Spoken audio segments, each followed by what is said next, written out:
السلام علیکم ورحمۃ اللہ وبرکاتہ۔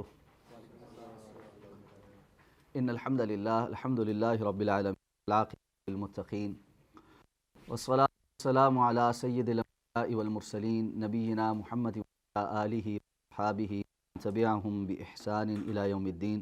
اللہ تعالیٰ کے بے پناہ فضل و احسان کے ساتھ، اللہ تعالیٰ کی خاص فضل اور توفیق کے ساتھ آج سے ہم اللہ کی کتاب قرآن مجید فرقان حمید کا ترجمہ، اس کے معانی اور مفہوم اور اس کی تفسیر کے حوالے سے اپنی اس کلاس کا آغاز کر رہے ہیں۔ سب سے پہلی بات تو جو مجھے اور آپ کو یقینی طور پر سمجھ لینی چاہیے کہ اس سے بہتر اور اس سے بڑھ کر کوئی اور کام نہیں کہ اللہ کے رسول صلی اللہ علیہ وسلم کا یہ فرمان ہم نے متعدد بار سنا ہے کہ خیرکم من تعلم القرآن وعلمہ، تم میں سے سب سے بہتر وہ ہے جو قرآن مجید کو سکھائے اور سیکھے، اور سب سے خیر والا کام، سب سے بہتری والا کام اگر اللہ تعالیٰ نے ہمیں اس کی طرف ہدایت دی ہے، توفیق دی ہے، تو یہ شکر کا متقاضی۔ تو سب سے پہلے ہم زبانی طور پر اللہ رب العزت کا شکر ادا کرتے ہیں کہ اللہ تعالیٰ نے ہمیں اس خیر والے اور اس عظیم ترین کام کی طرف راغب کیا اور اس کے لیے ہمارے لیے آسانیاں پیدا کیں، اور پھر ان تمام احباب کا اور ان تمام لوگوں کا اور اس آرگنائزیشن کا شکریہ جس کے توسط سے آپ اور میں یہاں بیٹھے ہیں، کہ اللہ کے رسول صلی اللہ علیہ وسلم نے فرمایا جو لوگوں کا شکریہ ادا نہیں کرتا وہ اللہ کا شکر گزار بھی نہیں بن سکتا۔ تو یوتھ کلب اور اس کی تمام کور ٹیم اور آپ تمام بھائی جو اس سلسلے میں معاون بنے ہیں، اللہ تعالیٰ سب کی یہ کوشش اور کاوش قبول فرمائے، اور اللہ تعالیٰ ہمارے لیے اس کو آخرت کی نجات کا ذریعہ بنائے، دنیا اور آخرت کی بھلائیوں کا سبب بنائے۔ اللہ تعالیٰ کی اس کتاب کے ساتھ تعلق جڑ جانے کا مطلب بڑا آسان سا یہ ہے کہ انسان کا اللہ کے ساتھ ایک براہ راست تعلق قائم ہو۔ رسول اللہ صلی اللہ علیہ وسلم نے فرمایا، لوگوں یہ بات جان لو، اللہ کی یہ کتاب، اس کا ایک سرا اللہ کے پاس ہے اور دوسرا سرا اس نے اپنی مخلوق کی طرف لٹکایا ہے۔ جو اس کو تھام لیتا ہے وہ اللہ کے ساتھ براہ راست منسلک ہو جاتا ہے۔ اسی لیے آپ نے یہ بھی فرمایا کہ اہل القرآن اہل اللہ و خاصتہ، اہل القرآن، القرآن والے، قرآن کے ساتھ تعلق قائم کرنے والے، یہ اہل اللہ و خاصتہ ہیں، یہ اللہ والے ہیں، اللہ کے گھر والے اہل ہیں۔ حالانکہ اللہ کا اس معنی میں، معروف معنی میں، کوئی گھر والا نہیں، اللہ کا کوئی خاندان اور قبیلہ نہیں، لیکن یہ اتنا بڑا اعزاز ہے کہ اللہ تعالیٰ نے اعزازی طور پر ان کو اپنا شمار کر لیا اور وہ اللہ کے خاص اور مقرب ہو جاتے ہیں۔ اور جہاں پر اللہ کی اس کتاب کا تعلیم و تعلم کا سلسلہ ہو، اللہ کے رسول صلی اللہ علیہ وسلم کے فرمان کے مطابق اللہ تعالیٰ نے فرشتے مقرر کیے ہیں جو ایسی مجلسوں کو اور محفلوں کو تلاش کرتے ہیں۔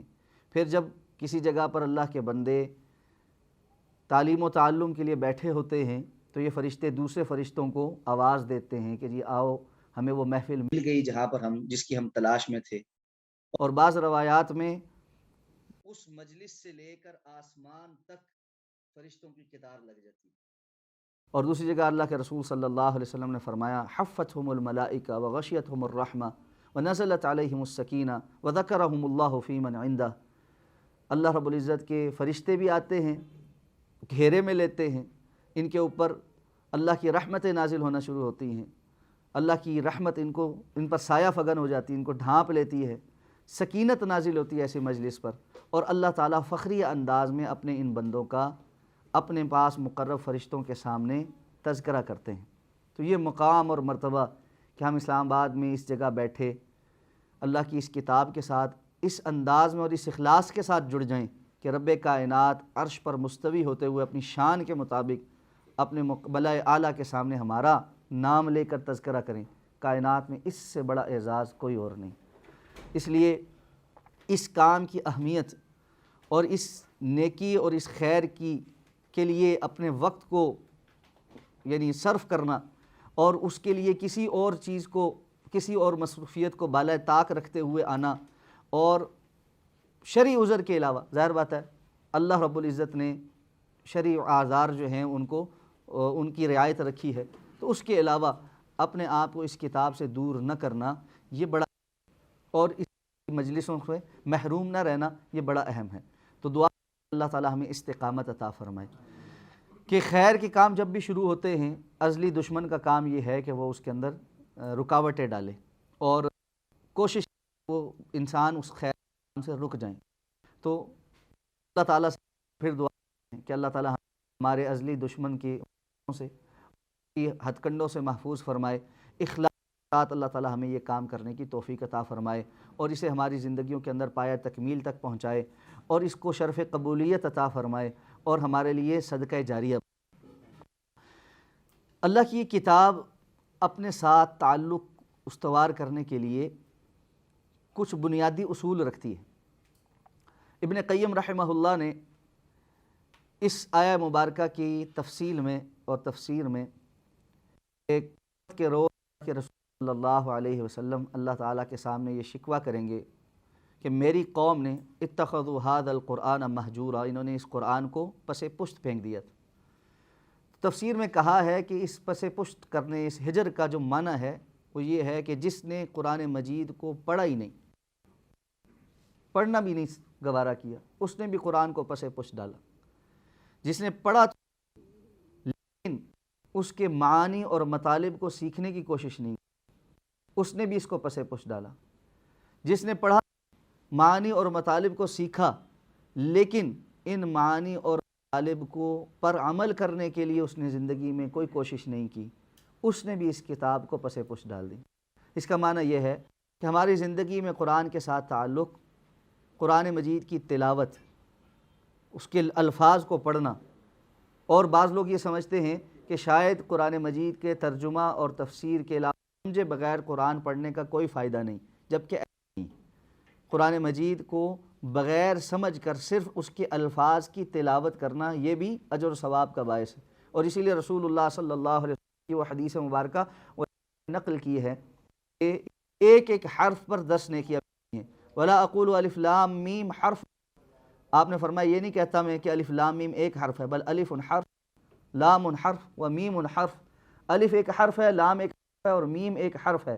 اور علماء کرام نے، محدثین نے یہاں سے ایک اور بات، بڑی اہم نقطہ جو سمجھایا وہ یہ ہے کہ ہم جانتے ہیں الف لام میم حروف مقطعات میں سے ہے، اور ان کے معانی اور مطلب اللہ نے کسی کو نہیں بتائے، تو الف لام میم کا تو مطلب پتہ ہی نہیں ہے، جبکہ اللہ کے رسول نے فرمایا کہ الف لام میم یہ 3 حرف کے پڑھنے پر 30 نیکیاں مل جاتی۔ اس کا معنی یہ ہے بغیر سمجھے تلاوت پر بھی نیکی ملتی ہے، لیکن انسان اس تلاوت پر ہی ساری زندگی اکتفا کر لے اور اللہ کی طرف سے آئے ہوئے پیغام کو سمجھنے کی طرف کبھی بھی نہ جائے، پوری زندگیاں بیت جائیں اور اس کو ایک مرتبہ اللہ کے کلام کا سے وہ گو تھرو نہ ہوا ہو، پوری زندگی بیت گئی، کتنا کچھ پڑھا، ہزاروں لاکھوں صفحات پڑھے، ساری زندگی گزر جائے، اور انسان نے اللہ کے کلام کو سمجھنے کہ اللہ رب العزت کی طرف سے ہمارے لیے خطاب ہے کہ کلام ہے، اور کلام ہم ہمیشہ جانتے ہیں 2 بندوں کے درمیان ہوتا ہے، کلام 2 ذاتوں کے درمیان ہوتا ہے، ایک بیان کرنے والا ہوتا ہے، دوسرا سامع ہوتا ہے، اور اس سے مخاطب ہوا جا رہا ہوتا ہے۔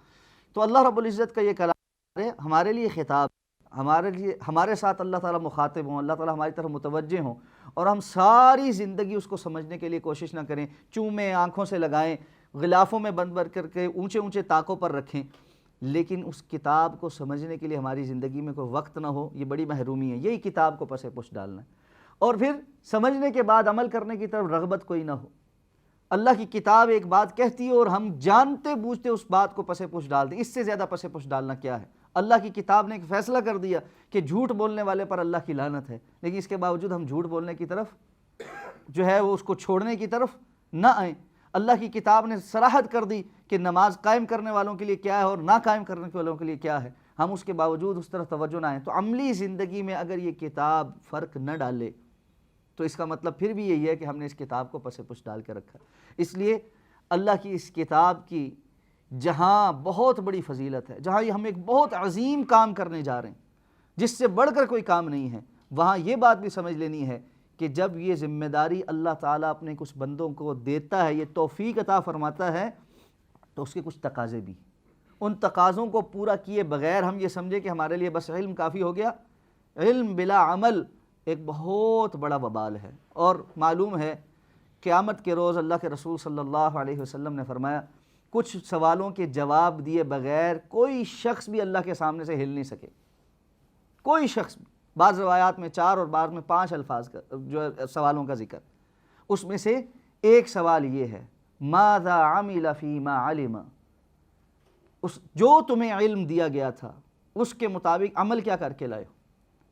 اچھا، اس حدیث مبارکہ کو جب بیان کیا جاتا ہے نا، بعض لوگ اس کا الٹا مطلب نکال لیتے ہیں اپنے لیے. اس کا مطلب ہے علم ہی نہ حاصل کر کہ وہ عمل کرنا پڑے گا. تو بھائی اس طرح بھی نجات نہیں ہوگی کہ علم حاصل کرنے کی صلاحیت اللہ نے دی تھی، تم نے وہ صلاحیت کہاں صرف کی. تو جو صلاحیت اللہ نے دے رکھی، جو وقت دے رکھا، اس میں علم حاصل کریں اور اس علم کے مطابق عمل کرنے کی کوشش کریں. ہاں، باقی انسان 100% نہیں کر سکتا. فاتقوا اللہ ما استطعتم، جتنی تمہارے اندر استطاعت ہے اپنا بیسٹ پاسبل کر کے تم اللہ سے ڈرتے رہو. جو کمی کوتاہی رہ جائے اللہ رب العزت سے معافی مانگو، استغفار کرو کہ اللہ ہم حق نہیں ادا کر سکیں. ما عبدناک حق عبادت، کہ اللہ ہم آپ کی عبادت کا حق نہیں ادا کر سکتے. تو اللہ رب العزت نے 100% کا مطالبہ بھی نہیں کیا. اس کو پتہ ہے اس کے بندے کمزور ہیں اور اسی لیے وہ رحمان اور رحیم ہے، اس نے اپنے بندوں کے ساتھ مہربانی کا معاملہ فرمانا.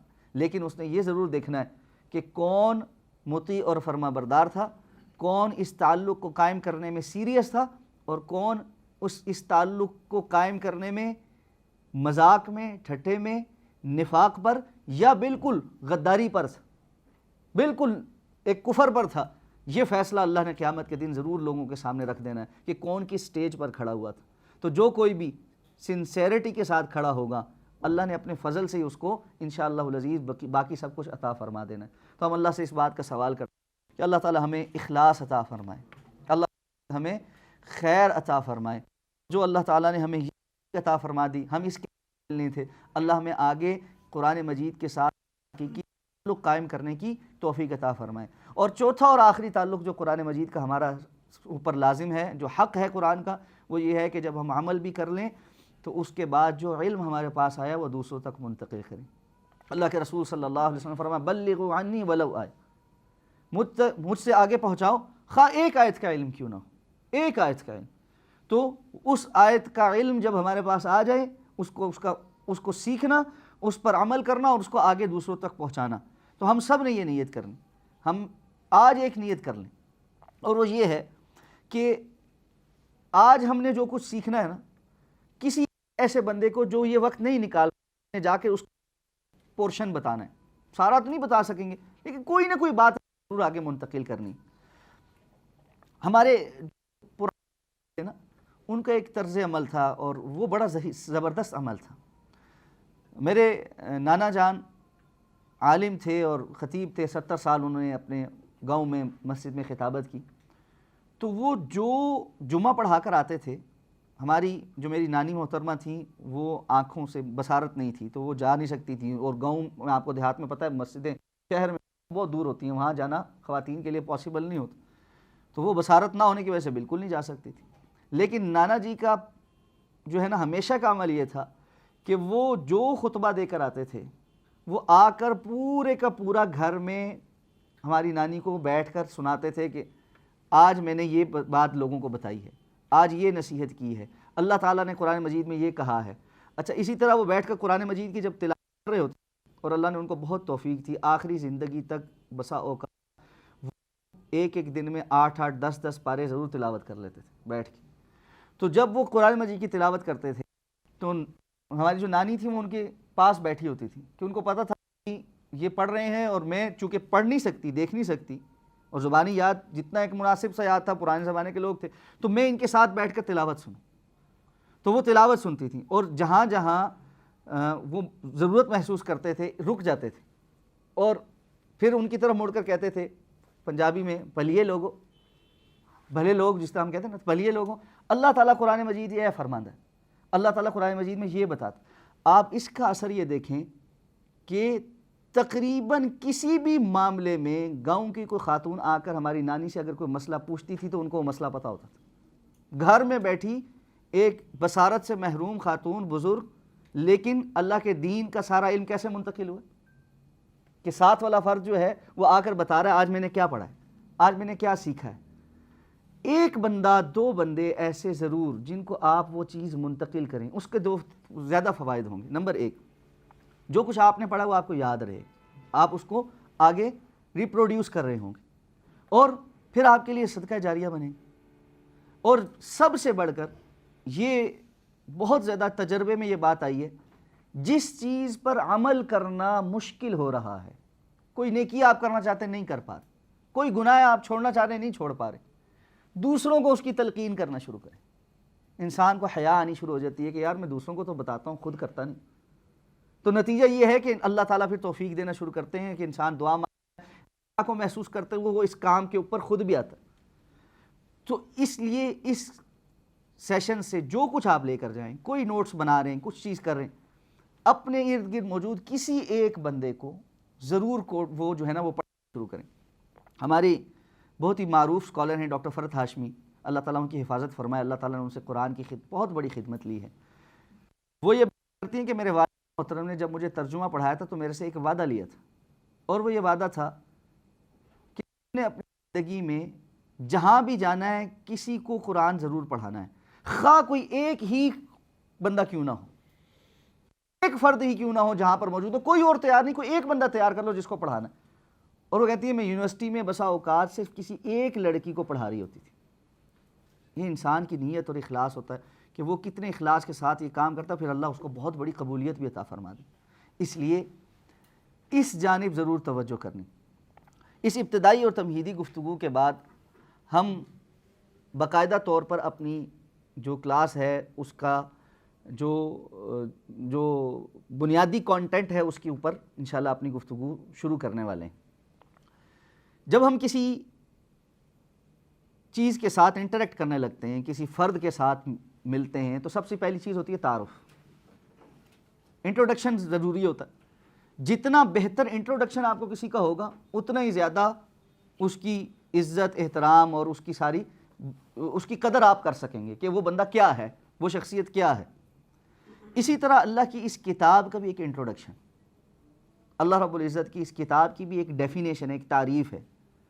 جتنی بہتر انداز میں اس تعریف کو ہم سیکھیں گے، اس ڈیفینیشن کو سیکھیں گے، اتنا بہتر ہمیں اللہ رب العزت کی اس کتاب سے قریب ہونے کا موقع ملے. اسی لیے علماء کرام نے اس کتاب کی ایک بڑی جامع قسم کی تعریف کی ہے، ایک ڈیفینیشن بیان کی، اور کچھ علماء نے اس میں کچھ چیزوں کا اضافہ کیا ہے، کچھ نے کچھ کمی کی ہے. لیکن جمہور علماء کے نزدیک قرآن مجید کی ایک جو ہے نا جامع معنی قسم کی جو تعریف ہے، جس کو بہت سارے مشائخ نے بیان کیا ہے، جس میں بڑی معروف شخصیت جو ہے شیخ محمد علی صابونی، جنہوں نے التبیان فی علوم القرآن جو ہے نام کی کتاب بھی لکھی ہے. یہ مکہ ام القریٰ یونیورسٹی کے جو ہے نا قرآنک سائنسز کے پروفیسر بھی تھے. تو انہوں نے جو تعریف نقل کی ہے ہم یہاں پر اس پر اکتفا کریں. تو قرآن مجید کی ساتھ تعلق قائم کرنے اور ترجمہ اور تفسیر کو سیکھنے سے پہلے میں سمجھتا ہوں کہ ہمیں قرآن مجید کی جو تعریف، یہ جو ڈیفینیشن ہے، اس کو ایک دفعہ گو تھرو کرنا چاہیے اور اس سے متعلقہ کچھ چیزوں کو ضرور سیکھنا چاہیے، اور پھر انشاءاللہ العزیز ہم باقاعدہ طور پر اپنی بات کا اور اپنے ترجمہ اور تفسیر کا سیشن کا انشاءاللہ آغاز کر دیں گے. تو قرآن مجید جو ہے اس کی تعریف اور ڈیفینیشن جو بیان کی گئی علماء نے وہ یہ ہے کہ ہوا کلام اللہ المعجز. میں آرام آرام سے پڑھتا ہوں تاکہ آپ لکھ لیں. ہوا کلام اللہ المعجز، میم عین جیم اور زا، اعجاز معجزہ جس کا ہم کہتے ہیں نا اس سے معجز. الذی نزل به جبریل امین علی قلب محمد صلی اللہ علیہ وسلم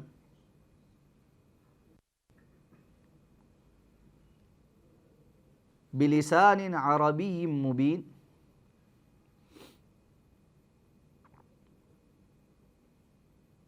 المتعبد بتلاوته، المتعبد میم تا عین با اور دال، متعبد، المتعبد بتلاوته المنقول الینا بالتواتر،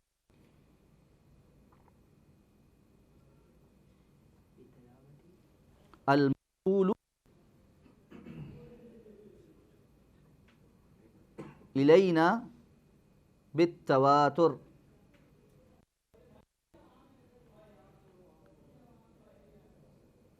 المفتتح بالفاتحہ، المفتتح،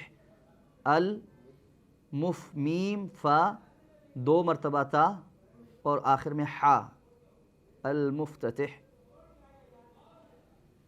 بالفاتحہ، والمختتم بالناس، مختتم میم خا دو مرتبہ تا اور میم،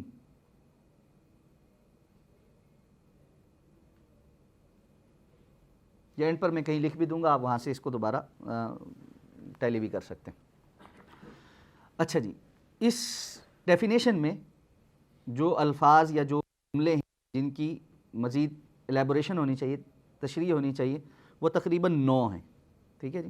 سب سے پہلے کلام اللہ، یہ پہلا ورڈ ہے جس کو کلام اللہ، یہ اللہ رب العزت کا کلام ہے، اللہ کا کلام ہے۔ اللہ رب العزت کی صفات میں سے ایک صفت یہ ہے کہ اللہ تعالیٰ کلام فرماتے ہیں، اور یہ بات ہمیں سمجھ لینی چاہیے، اور آگے انشاءاللہ قرآن مجید کی تفسیر میں بہت مرتبہ یہ بات آئے گی، اور میں بہت زیادہ اس کی تفصیل میں نہیں جاؤں گا، لیکن مناسب اور ضروری بات آپ کو سمجھا دوں کہ اللہ رب العزت کی تمام صفات کو جو بیان ہوئی ہیں اور جو نہیں بیان ہوئیں، جو ہمارے علم میں ہیں اور جو علم میں نہیں، سب پر ایمان لانا اللہ پر ایمان لانے کا ایک حصہ ہے، ٹھیک ہے۔ اللہ رب العزت پر جب ہم ایمان لاتے ہیں تو اللہ رب العزت کی ذات پر ایمان لاتے ہیں اور اللہ رب العزت کی صفات پر ایمان لاتے ہیں، اور اسی لیے علماء نے توحید کی جو اقسام بیان کی وہ کیا ہیں؟ توحید الربوبیہ، توحید الالوہیہ، توحید الاسماء والصفات۔ تو یہ اسماء والصفات جو ہے، اسماء اللہ رب العزت کے جو نام ہیں وہ کیا ہیں؟ اللہ رب العزت کی صفات کا تعارف کرواتے ہیں۔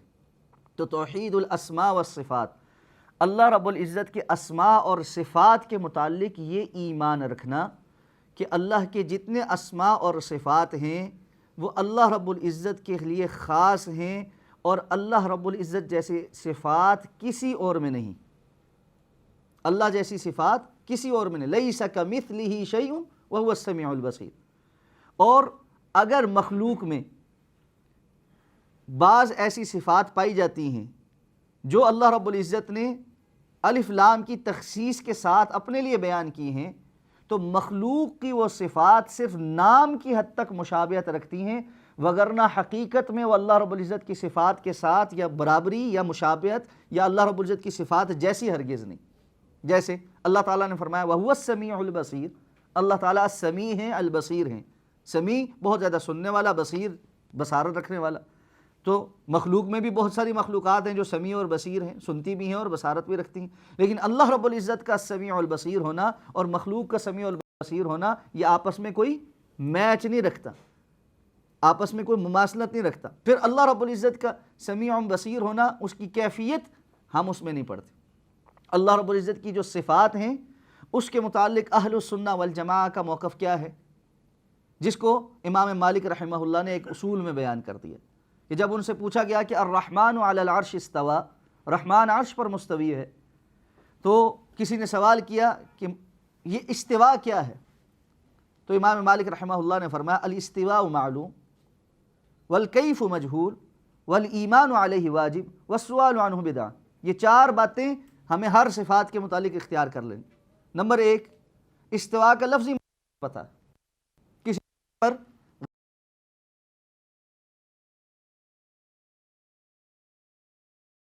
والکیف مجہول، جب کوئی لفظ اللہ رب العزت کی طرف منسوب ہو جائے گا اس وقت کیفیت کیا ہے یہ مجہول ہے، ہمیں نہیں معلوم۔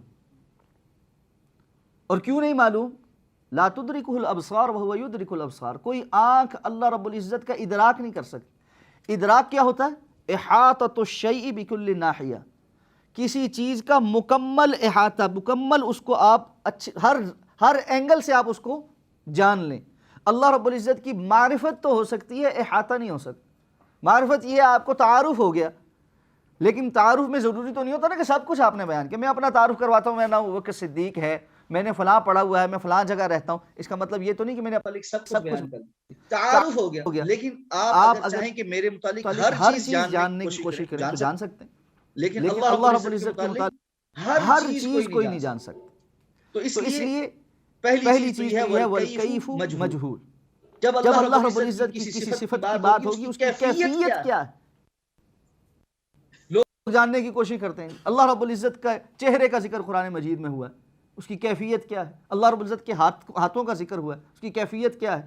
کیا ہم یہ سوچ سکتے ہیں کہ اللہ رب العزت کے ہاتھ، کیونکہ ہاتھ کا مطلب ہمیں تو یہ پتہ ہے ہاتھ یہ ہوتے، تو اللہ کے ہاتھ کیسے ہوں گے یہ ہم نہیں بیان کر سکتے، نہ اپنے دماغ میں کوئی تصور قائم کر سکتے۔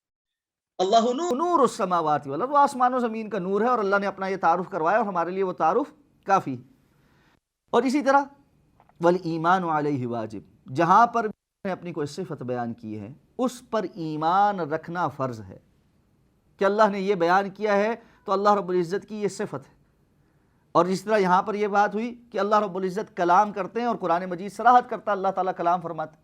حضرت موسیٰ کلیم اللہ ہے، اللہ کے ساتھ کلام کرنے والے، براہ راست اللہ نے اپنی مخلوق میں، انسانوں میں کسی کے ساتھ کلام کیا تو وہ کون ہے؟ حضرت موسیٰ علیہ السلام۔ تو اللہ رب العزت کلام کرتے ہیں، اللہ کی صفت ہے، اللہ رب العزت کی اس صفت پر ایمان رکھنا فرض ہے۔ والسؤال عنہ بدعہ، تمام ایسی صفات کے متعلق کرید میں پڑ جانا کہ یہ کیسے ہوا، کس طرح ہوا، جب کوئی مخلوق پیدا نہیں ہوئی تھی تو اللہ نے کلام کیسے کیا؟ بہت سارے لوگوں نے یہ سوال کیے۔ مختلف جو فلاسفرز ہیں جنہوں نے اسلام کے اوپر کچھ اعتراض کیے، اور بعد میں بہت سارے مسلمان اس فلسفوں سے متاثر ہوئے، ان میں ایک بہت بڑا مسئلہ یہ خلق قرآن کا بھی تھا۔ اور خلق قرآن کا مسئلہ کیا تھا کہ کچھ لوگوں نے قرآن مجید کے اللہ کے کلام ہونے کا انکار کیا۔ کیوں انکار کیا جی؟ انہوں نے کہا جی کہ کلام تو جو ہوتا ہے وہ دو لوگوں کے درمیان ہوتا ہے۔ جب اللہ رب العزت نے قرآن مجید جو ہے وہ اس کی تلاوت کی تو اس وقت تو مخلوق کوئی نہیں تھی، کہ رسول اللہ صلی اللہ علیہ وسلم کی صحیح حدیث میں آتا ہے کہ اللہ رب العزت نے سورہ طٰہٰ و یاسین زمین و آسمان کی تخلیق سے ہزاروں سال پہلے تلاوت کی۔ تو اس کا مطلب یہ ہے کہ قرآن اللہ کی مخلوق ہے، نہ کہ کلام ہے، اور وہ اللہ رب العزت کی قرآن مجید کے کلام ہونے کی انکاری اس لیے ہوئے کہ کلام دو لوگوں کے درمیان ہونا ضروری ہے۔ اگر اللہ رب العزت نے تنہا وہ کلام کیا تو وہ اللہ کی شان کے لائق نہیں ہے، اس لیے کہ تنہا کلام تو جو ہوتا ہے وہ سرگوشی اور بڑبڑانا ہوتا ہے، اور وہ جو ہے شان کے منافی ہوتا ہے کہ کوئی بندہ اکیلے بیٹھ کے کوئی باتیں بول رہا ہے۔ تو اس قسم کی کرید میں، کیفیتوں میں پڑھ کر اللہ رب العزت کی صفات سے متعلق اپنی عقل کے مطابق اور اپنی انسانی جو ڈائمنشنز ہیں ان کے اندر مقید ہو کر اللہ رب العزت کے اوپر قیاس کرنا، یہ ہمارا منہج نہیں۔ تو اس بات کو سمجھانے کا مقصد یہ، جب ہم یہ کہتے ہیں کلام اللہ، تو یہ اللہ کا کلام ہے اور یہ مخلوق نہیں ہے، اللہ رب العزت کا کلام ہے۔ اور اللہ رب العزت کی جتنی جملہ صفات ہیں وہ ساری کی ساری جس طرح اللہ رب العزت ہمیشہ سے ہیں، اسی طرح اللہ کی ساری صفات بھی سابق ہیں۔ سابق کا معنی ہوتا ہے ہمیشہ سے ہیں، ایسا کچھ نہیں جو اللہ کے لیے نیا ہو، جدید ہو۔ جدید اس کے لیے ہوتا ہے جو کبھی نہ ہو یا جو کچھ نیا بن رہا ہو، کوئی بھی چیز اللہ رب العزت کے لیے جدید نہیں، اللہ رب العزت کا یہ صفت ہے۔ تو یہ جو اللہ رب العزت نے ہم تک بھیجا ہے یہ کلام اللہ ہے، اللہ کا کلام ہے۔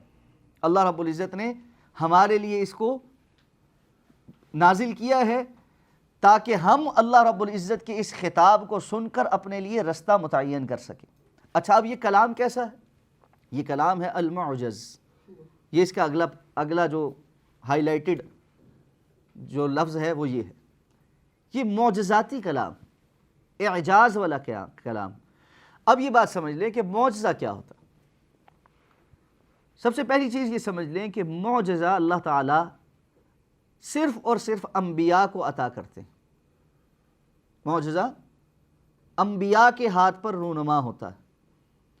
معجزے کی دوسری صفت یہ ہوتی ہے کہ معجزہ اللہ کے حکم سے ہوتا ہے، کسی بھی نبی کی اپنی مرضی سے نہیں ہوتا۔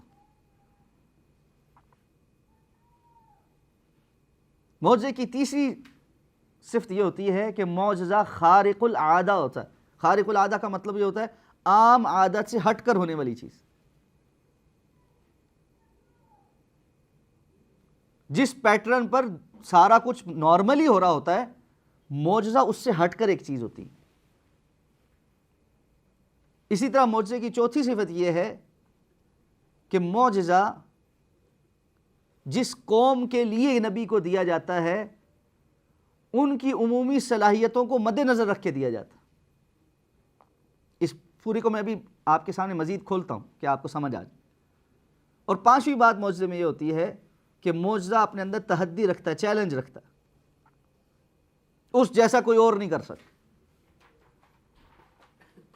پہلی جو بات میں نے بیان کی، کیا بیان کی؟ کہ معجزہ انبیاء کو ملتا ہے۔ اس کا مطلب یہ ہے انبیاء کے علاوہ کسی کے لیے یہ کہنا کہ فلاں یہ تو معجزہ ہو گیا، یہ لفظ درست نہیں۔ غیر نبی کے حق میں کرامت ہو سکتی ہے، معجزہ نہیں ہو سکتا۔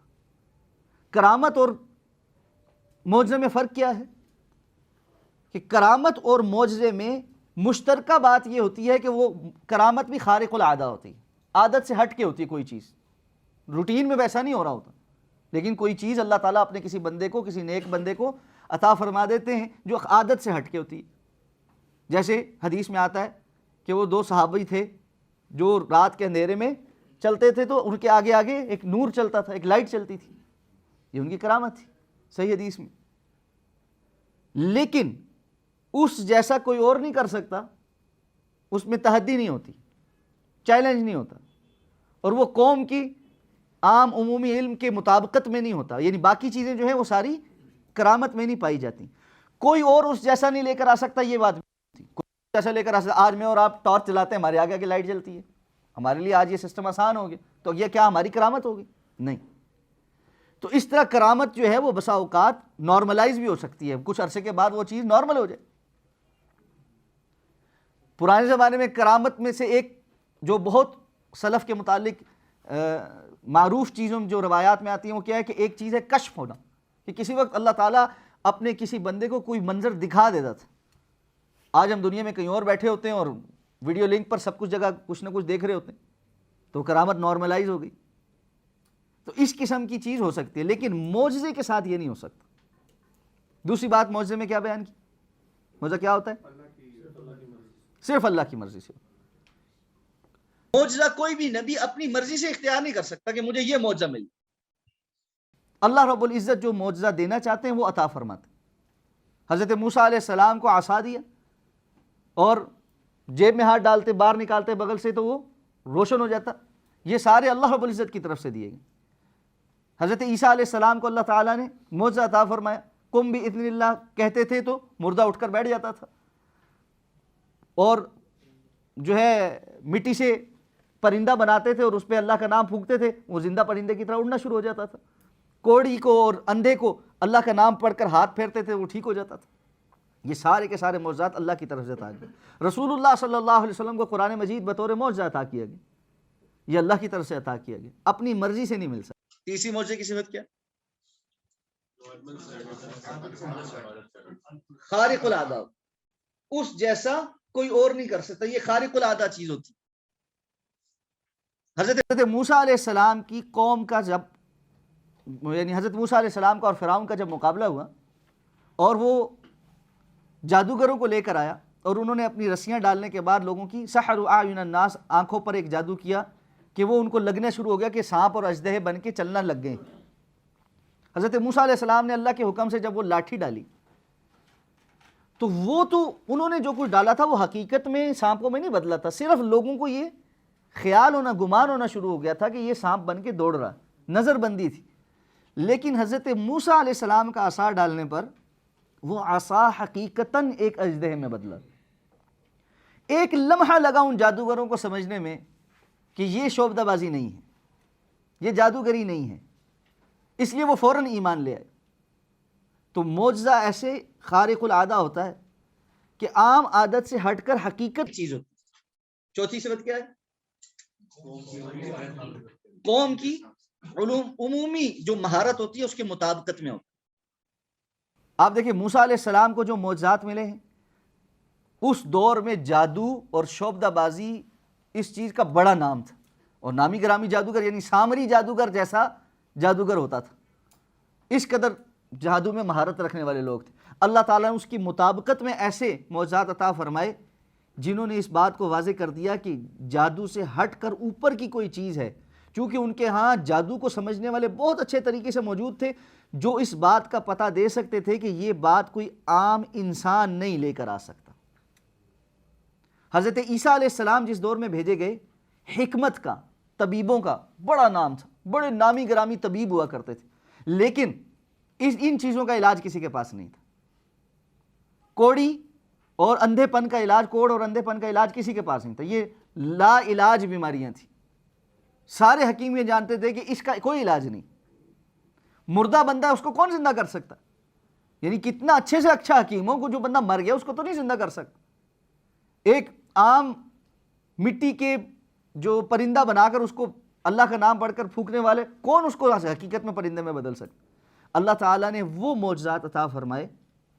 قوم آسانی سے پرکھ سکتی تھی کہ اس جیسی بات کوئی انسان اپنی مرضی سے نہیں لے کر آ سکتا، یہ کوئی اور ذات ہے جو کرنے والی ہے، جس کا یہ ریپریزنٹیٹو ہے اور یہ دلیل ہے کہ یہ اس کا ریپریزنٹیٹو. رسول اللہ صلی اللہ علیہ وسلم کو جس ماحول میں بھیجا گیا، عرب اپنی زبان کی فصاحت اور بلاغت پر نازاں تھے، اور یہی وجہ ہے کہ وہ دوسروں کو عجمی کہتے تھے. عجم یعنی جو بول ہی نہیں سکتا، گونگا ہے. یعنی ان کے نزدیک زبان کا فخر اتنا تھا کہ جو عربی بولتا ہے، بولتا تو وہی ہے، باقی تو سارے گونگے. اور یہی وجہ ہے کہ ان کی بچے بھی، ان کی خواتین بھی شاعری کرتی تھی، اور دیوانوں کے دیوان ہوتے تھے. اور ایسے گھرانے اور ایسے قبائل تھے کہ وہ گفتگو بھی عمومی گفتگو بھی جو ہے وہ یعنی شعر و شاعری میں ہی کرتے تھے، اور حیران کن حد تک شاعری کی جو بلاغت اور دقت ہے نا اس کو وہ سمجھتے تھے. اب آپ مجھے اس دور میں اللہ تعالیٰ امام الانبیاء سید الانبیاء جناب محمد الرسول اللہ صلی اللہ علیہ وسلم کو یہ کلام دے کر معجزے کے طور پر بھیج رہے ہیں کہ یہ کلام ہے، اس کلام کو سنو. اگر تم میں سے کوئی شخص اس کلام کو کے جیسا لے کر آ سکتا ہے تو اس کو چیلنج لے کر آئے. تو سب سے پہلے یہ تھا کہ اس قرآن جیسا، اس کلام جیسا عمومی کوئی کلام لے کر آؤ. لیکن ایسا نہیں ہو سکتا تو اللہ تعالیٰ نے چیلنج کو آسان کر دی. فَأْتُوا بِعَشْرِ سُوَرٍ مِثْلِهِ، تم سارے مل کر 10 صورتیں اس کی صورتوں جیسی بنا کے لاؤ. اور وہ بھی نہیں کہ جی سورہ بقرہ جیسی لے کر آؤ، چھوٹی صورتیں اٹھا لو. اور پھر قرآن مجید نے اس کو بالکل آسان کر دی. فَأْتُوا بِسُورَةٍ مِّن مِّثْلِهِ، کوئی ایک صورت اس جیسی، سورہ کوثر جیسی، سورہ اخلاص جیسی، جو بالکل چھوٹی صورتیں ہیں، معانی، مطالب، فصاحت اور بلاغت، اس کلام کا جو ایک اثر ہے اس سب کے جیسا کوئی ایک کلام لے کر آ سکو تو سب لے کر آ جاؤ. اور یہ چیلنج صرف اس دور کے عربوں کو نہیں تھا، قیامت تک آنے والے تمام انسانوں کو یہ چیلنج ہے جو آج تک برقرار ہے. اور ایسا نہیں ہوا کہ کوشش نہیں ہوئی، عربوں نے اس دور میں بھی کوشش کر کے دیکھی اور نامی گرامی اپنے لوگوں کو موٹیویٹ کیا کہ اس کے مقابل کچھ لے کر آؤ. مسیلمہ کذاب نے کچھ چیزیں گھڑی، جب اس نے نبوت کا دعویٰ کیا تو اس نے بھی کچھ آیات گھڑنے کی کوشش کی. اس نے جو ہے نا اس کی ایک جو آیت ہے اس کی جو ہے الفیل والفیل وما ادراک ما الفیل، یہ ہاتھی، اور تمہیں کیا پتا ہاتھی کیا ہوتا ہے. تو اسی طرح اس نے یا وبر ان لک اذنان وصدر وحفر ونفر، جب وہ یہ باتیں بیان کرتا تھا نا تو اس کی قوم کے ایک بندہ سن کے کہنے لگا مسلمہ ہاتھ جوڑتے ہیں بس کر دو، تمہارے اس کلام میں اور محمد کے کلام میں جتنا فرق ہے وہ تم بھی بڑے اچھے طریقے سے جانتے، لیکن ہم کیا کریں، ہمیں پتہ ہے کہ ہمارا مسلمہ جھوٹا ہے، لیکن ہم قریش کے محمد کو اس اپنے قبیلے کے بندے پہ فوقیت نہیں دے سکتے۔ تعصب اتنا تھا، منہ سے کہہ رہے ہیں کہ یہ جھوٹ بولو، منہ سے کہہ رہے ہیں کہ یہ بات ویسی نہیں۔ ابو جہل اور جو ہے کیا کہتے ہیں یہ مکے کے بڑے بڑے سردار جو ہے، جس میں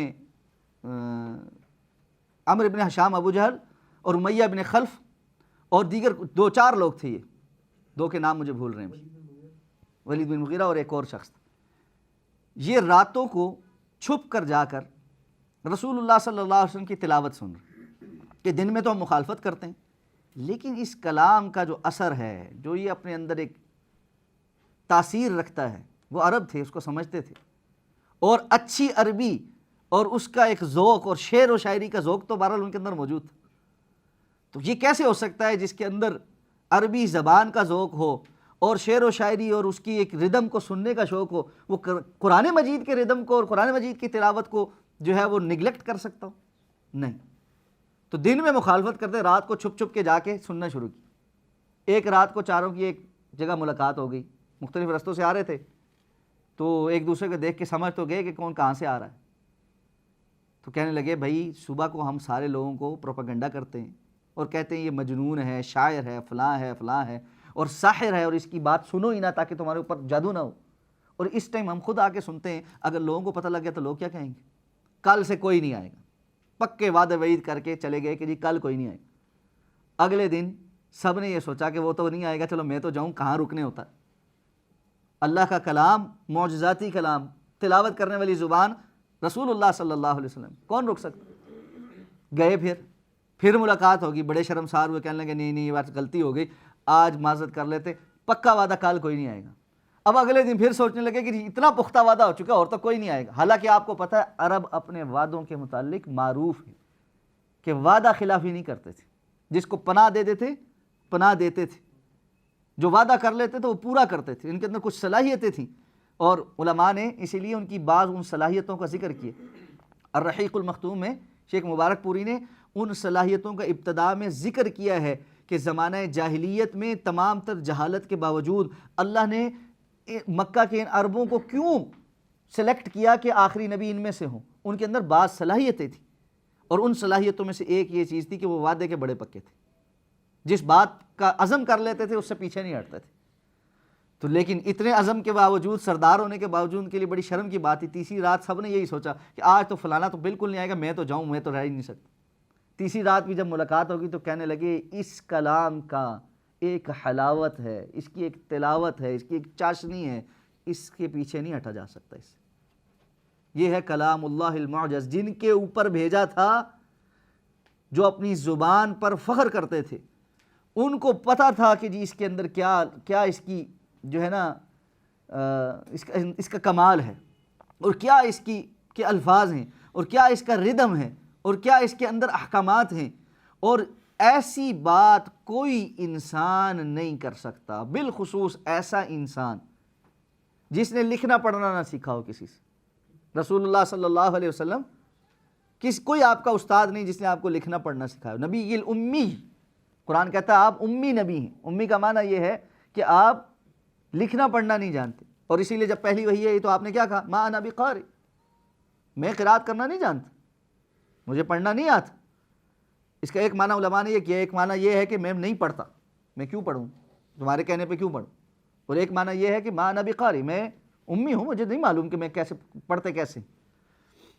تو اس لیے ایسا شخص جس نے کبھی کوئی کتاب دیکھ کر نہیں پڑھی، جس کو لکھنا نہیں آتا، اور ایسا شخص جس کی 40 سالہ زندگی فقط لبثت فیکم عمرا من قبلہ افلا تعقلون، لوگوں کے سامنے ہے، جو جھوٹ نہیں بولتا، جو امانت دار ہے، جو لوگوں کو یہ کہتا ہے کہ اگر اس پہاڑ کے پیچھے میں کہوں ایک لشکر کھڑا ہے اور تمہارے اوپر حملہ کرنے والا ہے تم مان لو گے، وہ کہتے ہیں ہم نے کبھی آپ کی زبان سے جھوٹ کا تجربہ کیا ہی نہیں، کیوں نہیں مانیں گے؟ وہ یہ بات کہتا ہے کہ اللہ نے میرے پاس یہ کلام بھیجا ہے، اور وہ کلام ایسا ہے جس جیسا کلام بڑے سے بڑا پڑھا لکھا اس دور کا سب سے ٹاپ کا شاعر، ٹاپ کا نثر بیان کرنے والا نہیں بیان کر سکتا، اور قیامت تک آنے والا کوئی انسان نہیں بیان کر سکتا. تو وہ کلام اللہ المعجز، یہ کلام معجزاتی کلام ہے، معجزاتی کلام. اور اس کے اعجاز پر پھر بڑی لمبی تفصیل ہے کہ قرآن مجید کے اعجاز کی قسمیں کتنی ہیں اور کس کس انداز میں اعجاز ہے. یہ اپنے صرف لغت کے اعتبار سے اعجاز نہیں ہے، صرف فصاحت اور بلاغت میں اعجاز نہیں، اپنی معلومات میں بھی اعجاز رکھتا ہے. قرآن نے وہ کچھ بیان کیا ہے جو کبھی تصور میں نہیں تھا انسان کے، جی کہ 1400 سال پہلے کوئی اور بیان کر سکتا. یعنی قرآن مجید کے اندر جو ایمبریولوجی کے جو سٹیجز ساری ایمبریو کی بیان کر دی گئیں، 1400 سال پہلے کسی کا تصور نہیں تھا کہ وہ کوئی جو ہے بیان کر سکتا، اور اتنی دقت کے ساتھ، اتنی صحیح جو ہے وہ صراحت کے ساتھ بیان ہو سکتی ہیں. اور جس کے اوپر ڈاکٹر بورس بکائے مسلمان ہو گئے کہ یہ کیسے ہو سکتا ہے کہ جب تک الٹرا ساؤنڈ ایجاد نہیں ہوا تھا اس وقت کسی نے یہ باتیں اتنی جو ہے وہ بالکل پوری ایک سٹیج اور اسی یعنی پورے ربط کے ساتھ بیان کر دی ہو، کسی انسان کے لیے یہ ممکن نہیں. اس لیے کلام اللہ المعجز، اس کی معلومات بھی اعجاز والی ہیں. اور یہ بگ بینگ تھیوری آج ہم پڑھتے ہیں، کائنات کے جو معاملات کو انسان تسخیر کر رہا ہے، یہ اس وقت رسول اللہ صلی اللہ علیہ وسلم کی زبان پہ کلام نے یہ بات بیان کی، وَكُلٌّ فِي فَلَكٍ يَسْبَحُونَ، وَكُلٌّ فِي فَلَكٍ يَسْبَحُونَ. تمام کے تمام جتنے سیارے ہیں یہ سارے کے سارے فلک کے اندر، یہ ایک فضا کے اندر تیر رہے ہیں. اور آج ہماری جدید ترین ناسا کی جو ہماری ٹیلیسکوپس ہیں وہ یہ کہتی ہیں کہ جب کوئی ایک سیارہ موو کرتا ہے، اپنے مدار میں گھوم رہا ہوتا ہے، پیچھے گیسز کا ایک ایسا مرغولہ اس کے چل رہا ہوتا ہے کہ جیسے سمندر میں ایک جو کشتی جو ہے وہ تیرتی ہوئی آگے جا رہی ہے تو اس کے پیچھے ایک لائن بن رہی ہوتی ہے، اس طرح ایک لائن بن رہی ہوتی ہے. قرآن اس وقت کہتا ہے وَكُلٌّ فِي فَلَكٍ يَسْبَحُونَ. قرآن اس وقت کہتا ہے جب لوگوں کا خیال تھا کہ زمین اپنی جگہ سے میں جامد ہے اور یہ سورج حرکت کرتا ہے، ٹھیک ہے، اور قرآن اس وقت بیان کرتا ہے کہ نہیں، یہ سارے کے سارے حرکت میں، یہ سارے کے سارے حرکت میں. تو بہت ساری معلومات اس کو، یعنی یہ اتنا بڑا موضوع ہے کہ جس کو ہم کور ہی نہیں کر سکتے کہ اگر اس میں ڈوب جائیں تو کلام اللہ المعجز، یہ معجزاتی کلام، یہ عام کلام نہیں. اور اس کے اعجاز کے پھر اور بہت سارے پہلو ہیں. وَلَوْ أَنَّ قُرْآنًا سُيِّرَتْ بِهِ الْجِبَالُ أَوْ قُطِّعَتْ بِهِ الْأَرْضُ أَوْ كُلِّمَ بِهِ الْمَوْتَى. اس قرآن کی اگر حقیقی تاثیر اللہ سب کے لیے کھول دے، سُيِّرَتْ بِهِ الْجِبَالُ، پہاڑوں کو ایک جگہ سے دوسری جگہ کرنا ہو یہ کلام کافی.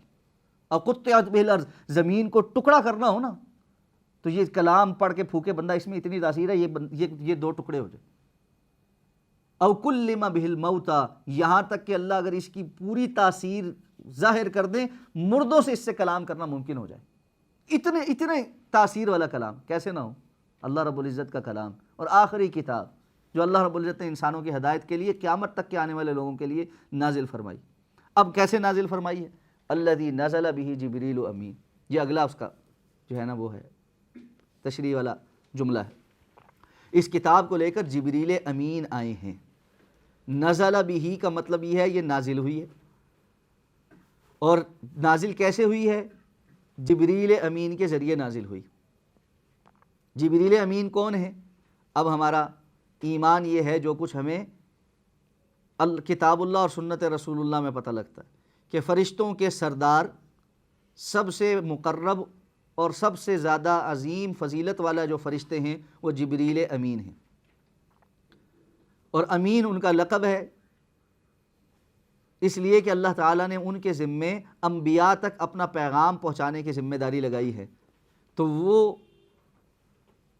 ذات جس کے ذمے یہ کام لگا ہے اگر وہ خائن ہو تو پھر تو سارا کچھ گڑبڑ ہو گیا کہ وہ اپنی مرضی سے کچھ نہ کچھ بیچ میں شامل کر دے. نہیں، ایسا نہیں، امین ہے. اور ان کے متعلق ہمیں مزید یہ معلوم ہے کہ اللہ کے رسول صلی اللہ علیہ وسلم نے ان کو 2 مرتبہ ان کی اصل شکل و صورت میں دیکھا. وَلَقَدْ رَآهُ بِالْأُفُقِ الْمُبِينِ.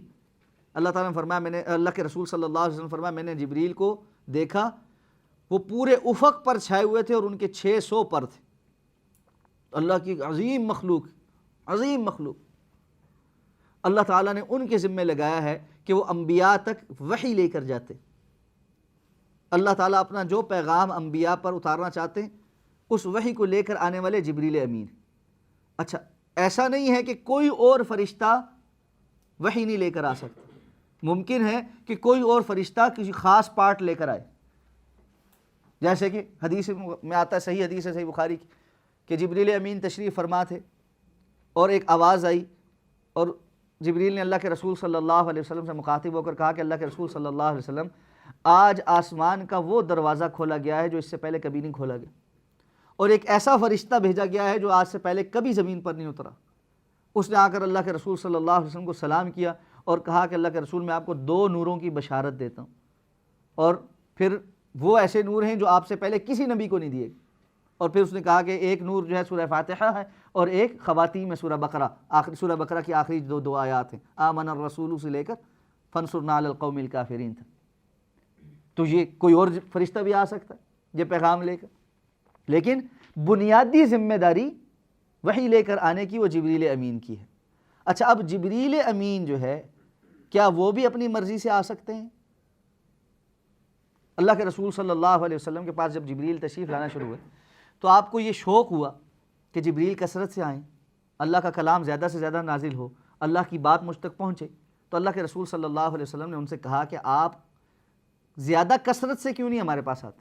تو قرآن مجید کی آیت نازل ہو گئی، وَمَا نَتَنَزَّلُ إِلَّا بِأَمْرِ رَبِّكَ، ہم آپ کے رب کے حکم کے بغیر نہیں نازل ہوتے۔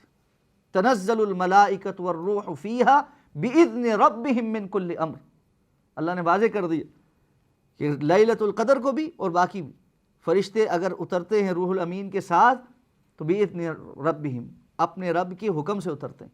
اس لیے جب اللہ رب العزت نے جبریل امین کو جو آیات دے کر رسول اللہ صلی اللہ علیہ وسلم تک بھیجا، تب وہ تشریف لائے۔ اچھا، اس میں ایک اور بات سمجھ لیں، ضروری نہیں ہے کہ جبریل امین صرف قرآن مجید کی ہی کسی آیت کو لے کر رسول اللہ صلی اللہ علیہ وسلم کے پاس تشریف لائیں۔ دین کے باقی احکامات جنہیں رسول اللہ صلی اللہ علیہ وسلم نے اپنی احادیث میں بیان کیا ہے، وہ لے کر بھی اللہ کی طرف سے سکھانے کے لیے جبریل آتے تھے۔ جیسے معروف حدیث جو تقریباً حدیث کی تمام کتب کی ابتدائی حدیث ہے کہ انما الاعمال بالنیات وانما لکل امرئ ما نوی، یہ والی، اور اسی طرح وہ معروف حدیث جس میں حضرت عمر رضی اللہ تعالیٰ عنہ فرماتے ہیں کہ ایک شخص آئے اور وہ سفر کا آثار ان کے اوپر نہیں تھے، ان کے کپڑے شدید سفید تھے، سر کے بال شدید سیاہ تھے، ہم میں سے ان کو کوئی جانتا بھی نہیں تھا، آ کر رسول اللہ صلی اللہ علیہ وسلم کے پاس بیٹھے اور قریب ہو کر بیٹھ گئے، اور اس کے بعد اللہ کے رسول سے سوال کرنے شروع کیے کہ اسلام کیا ہے، پھر پوچھا ایمان کیا ہے، پھر پوچھا احسان کیا ہے، اور پھر قیامت کی نشانیوں، قیامت کے متعلق پوچھا۔ تو آپ نے فرمایا مجھے نہیں، اور تمہیں مجھ سے اور جس سے پوچھا جا رہا ہے اور جو پوچھ رہا ہے وہ دونوں اس معاملے میں برابر ہیں۔ پھر اس کی علامات کے متعلق پوچھا اور پھر چلے گئے، اور اللہ کے رسول صلی اللہ علیہ وسلم نے حضرت عمر کو کچھ عرصے کے بعد کہا کہ تمہیں معلوم ہے وہ کون تھے؟ تو انہوں نے کہا نہیں، کہا اتاکم جبریل یعلمکم دینکم، تمہارے پاس جبریل آئے تھے تاکہ تمہیں تمہارے دین کا علم پتہ لگ جائے۔ تو اس انداز میں بھی جبریل امین اللہ کے رسول صلی اللہ علیہ وسلم کے پاس آتے تھے تاکہ دین کو سکھا سکیں، لیکن بالخصوص جب کلام اللہ لے کر آتے تھے تو وہ ایک علیحدہ سے ایک خصوصیت تھی۔ تو الذی نزل بہ جبریل امین، اس کتاب کو لے کر جبریل امین نازل ہوئے۔ اب کہاں نازل ہوئے؟ علی قلب محمد صلی اللہ علیہ وسلم، یہ اگلا پارٹ، یہ محمد صلی اللہ علیہ وسلم کے دل پر نازل ہوا ہے۔ پہلی چیز کہ آپ صلی اللہ علیہ وسلم کا دل،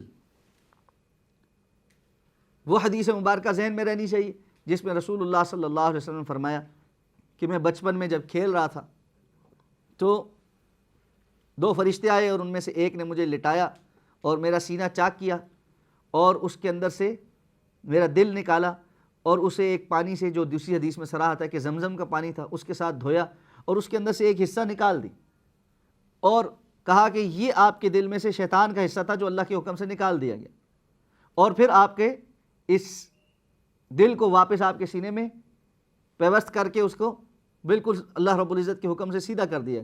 یہ ایسی ہارٹ سرجری ہے کہ جس جیسی کوئی اور نہیں کر سکتا۔ رسول اللہ صلی اللہ علیہ وسلم کی یہ بچپن میں ہو گئی تھی۔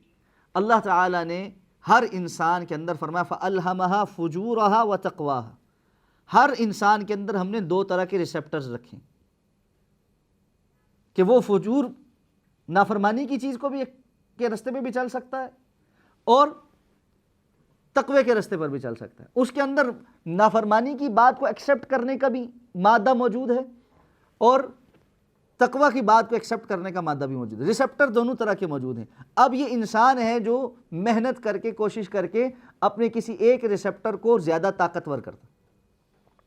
رسول اللہ صلی اللہ علیہ وسلم کے لیے خصوصی اہتمام یہ کیا گیا کہ آپ کے جو فجور والا حصہ اللہ رب العزت نے ہر انسان کے اندر لازمی طور پر رکھا ہے، بچپن میں ہی آپ کے اندر سے اس ریسیپٹر کو نکال دیا۔ کیوں کہ آپ سے ایک ایسا کام لینا کہ لَقَدْ كَانَ لَكُمْ فِي رَسُولِ اللَّهِ أُسْوَةٌ حَسَنَةٌ، قیامت تک آنے والے لوگوں کے لیے آپ نے اسوہ حسنہ بننا ہے، آپ نے ایک رول ماڈل بننا ہے، ایک علامت بننا ہے اللہ رب العزت کی اطاعت اور فرمانبرداری کی، جس کو دیکھ کر لوگوں نے ویسا کر کے کامیابی پر پہنچنا ہے۔ اس لیے اللہ تعالیٰ نے اپنے بندوں کے ساتھ کمال مہربانی کرتے ہوئے رسول اللہ صلی اللہ علیہ وسلم کے دل کو بھی پاکیزہ ترین بنائے، پاکیزہ ترین۔ اور وہ حدیث مبارکہ بھی ذہن میں رکھیں کہ اللہ تعالیٰ نے تمام مخلوقات کے دل کو جو ہے وہ چیک کیا اور اس میں سے سب سے بہترین دل محمد الرسول اللہ صلی اللہ علیہ وسلم کا تھا، تو اس کو چن لیا۔ اور پھر آگے حدیث طویل ہے، ٹھیک ہے۔ تو اللہ کے رسول صلی اللہ علیہ وسلم کے دل پر نازل ہوا ہے یہ قرآن، یعنی آپ صلی اللہ علیہ وسلم کو لکھی ہوئی صورت میں نہیں ملا۔ حضرت موسیٰ علیہ السلام کو الواح ملی تھی، لکھی ہوئی تھی، تو ایسا بھی ممکن ہے کہ وہی لکھی ہوئی صورت میں آئے، حضرت موسیٰ کے پاس آئی تھی، لیکن قرآن مجید سارے کا سارا رسول اللہ صلی اللہ علیہ وسلم کے دل پر نازل ہوا اور آپ کو وہ یاد تھا۔ اللہ کے رسول صلی اللہ علیہ وسلم پر جب وحی آتی تھی تو آپ نے نا ابتدا میں اس کو تیزی کے ساتھ پڑھنا شروع کیا، دہرانا شروع کیا کہ کہیں اس میں سے کچھ میں بھول نہ جاؤں، تو اللہ تعالیٰ نے آپ کو تسلی دی، سَنُقْرِئُكَ فَلَا تَنْسَ إِلَّا مَا شَاءَ اللَّهُ، ہم آپ کو اس کو قرات کروائیں گے، فَلَا تَنْسَ، آپ بھولیں گے نہیں، إِنَّا نَحْنُ نَزَّلْنَا الذِّكْرَ وَإِنَّا لَهُ لَحَافِظُونَ، ہم نے یہ ذکر نازل کیا اور ہم اس کی حفاظت کرنے والے، اس لیے اس کی حفاظت کا انتظام، اس کے باقی انتظام یہ بھولے نہیں، اس میں سے کیا باقی رہنا ہے، کیا اللہ رب العزت نے وقتی طور پر نازل کیا، کیا مٹ جانا ہے، یہ سب اللہ رب العزت کے فیصلے ہیں، اس پہ آپ کا اختیار نہیں، نہ آپ کو پریشان ہونے کی ضرورت۔ تو علی قلب محمد صلی اللہ علیہ وسلم۔ پھر اب آ جائیں رسول اللہ صلی اللہ علیہ وسلم کی ذات مبارک، کہ آپ صلی اللہ علیہ وسلم کے دل پر تو پہلا کچھ لوگوں کو یہ جو مغالطہ جنہوں نے کتابوں میں لکھا اور عبث ترین مغالطہ ہے کہ یہ آنا تو کسی اور کے پاس تھا، غلطی سے فرشتہ ادھر آ گیا، انہوں نے اللہ کے نظام کو بھی انسانوں کا نظام سمجھا کہ اللہ کے نظام میں بھی نعوذ باللہ غلطی ہو جاتی کہ اللہ تعالیٰ تو اپنی نبوت اور رسالت کسی اور کی طرف بھیجنا چاہتے ہیں، لیکن فرشتہ غلطی کرتا ہے اور وہ نبوت اور رسالت کسی اور تک پہنچ جاتی ہے، اور والعیاذ باللہ اللہ رب العزت پھر مجبور ہو جاتے ہیں کہ اپنے اس سلسلے کو اسی بندے پر جاری رکھیں، کیونکہ اب غلطی ہو چکی ہے جو انڈو نہیں ہو سکتی۔ یعنی یہ تصور کوئی کر سکتا، اور اس تصور کے بعد اسلام کی کوئی حقانیت اور کوئی یعنی بنیاد اور بیس باقی رہ جاتی۔ امام الانبیاء جناب محمد الرسول اللہ صلی اللہ علیہ وسلم اللہ کے چنیدہ شخص ہیں، اللہ نے ان کو اس معاملے کے لیے اختیار کیا ہے۔ اور ایک صحابی نے بڑا دلچسپ سوال کر لیا تھا اللہ کے رسول صلی اللہ علیہ وسلم، آپ سے پوچھا، اللہ کے صحابی نے کہا کیف عرفت انک نبی، اللہ کے رسول آپ بتائیں تو صحیح، آپ کو پتہ کیسے چلا آپ اللہ کے نبی؟ یہ آپ کو اور پھر پتہ چلنے کے بعد آپ کو یقین بھی آ گیا کہ آپ اللہ کے نبی۔ آپ نے فرمایا میں مکہ کی پہاڑیوں میں وادی میں تھا کہ دو فرشتے آتانی ملکان، دو فرشتے آئے، ان میں سے ایک ہوا میں رہا اور ایک زمین پہ اترا، اور اوپر والے نے نیچے والے سے پوچھا ہوا ہوا، کیا یہ وہی ہیں جن کے پاس ہمیں بھیجا گیا ہے؟ نیچے والے نے تصدیق کی ہوا یہ وہی ہیں جن کے پاس ہمیں بھیجا گیا۔ اب اوپر والے نے کہا نہیں، چیک تو پھر بھی کرنا پڑے گا، اللہ کے نظام میں غلطی کی گنجائش تو ہے نہیں۔ زنہ برجل من امتی، انہوں نے ایک ترازو لایا اور کہا کہ جی ایک بندہ ان کی امت میں سے پکڑو اور اس کے ساتھ ان کا وزن کرو۔ آپ نے فرمایا ایک پلڑے میں مجھے بٹھایا گیا، ایک پلڑے میں ایک بندے کو بٹھایا گیا۔ اور بعض محدثین نے یہ بات کہی ہے، میں یہاں اس لیے بیان کر دیتا ہوں، آج کل حضرت ابوبکر صدیق رضی اللہ تعالیٰ عنہ کی شان کا اور آپ کی مقام اور مرتبے کا تذکرہ چل رہا ہے۔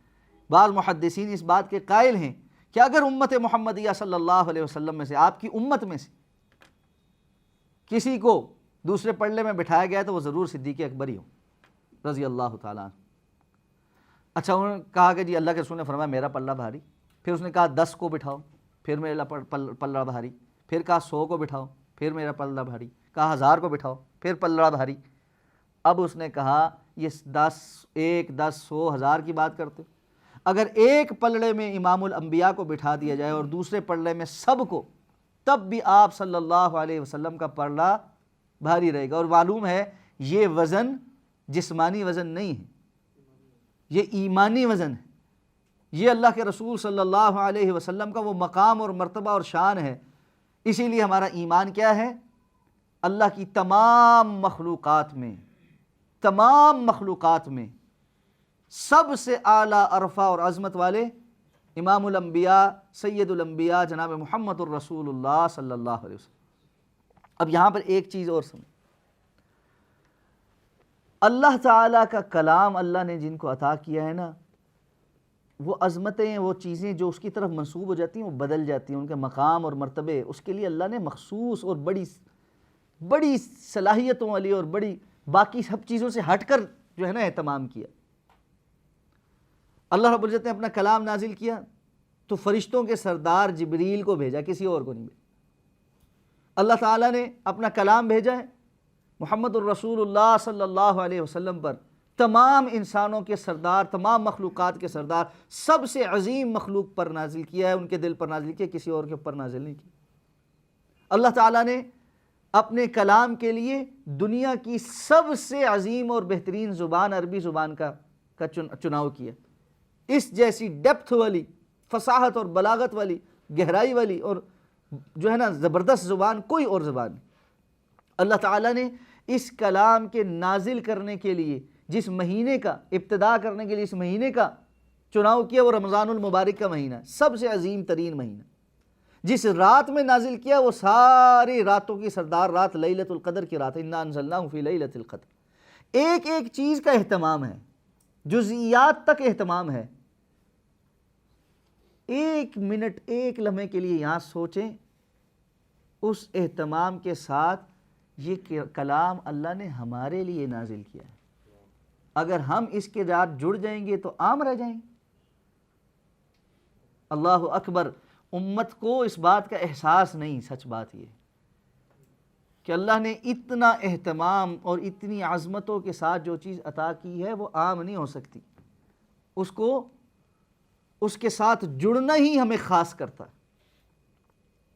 یہ اس امت کا جو وصف ہے نا کہ اللہ رب العزت نے اس امت کو یہ عطا کیا ہے، سچ بات یہ بندہ اس چیز کو بیٹھ کر ایک دفعہ فیل کرے کہ رب کائنات نے کیسے اہتمام کے ساتھ اپنا یہ کلام ایک ایک جز پر ایک بڑی سپر قسم کے فیصلے کر کے نازل کر کے ہم تک پہنچایا ہے۔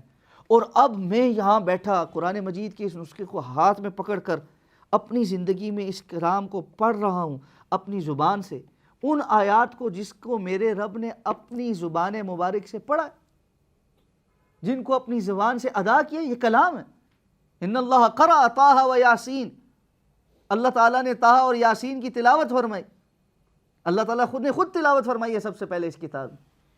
تو میں ان الفاظ کو دہرا رہا ہوں اور اس کے ساتھ اللہ کے ساتھ جڑ رہا ہوں۔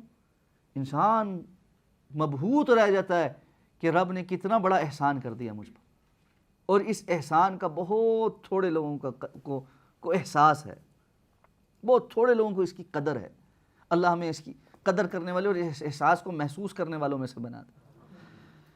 اب اگلی بات، بلسان عربی مبین، اللہ نے اس کتاب کو عربی زبان جو مبین ہے، بیان کر دینے والی، بڑی واضح فصیح زبان کے اندر نازل کیا ہے۔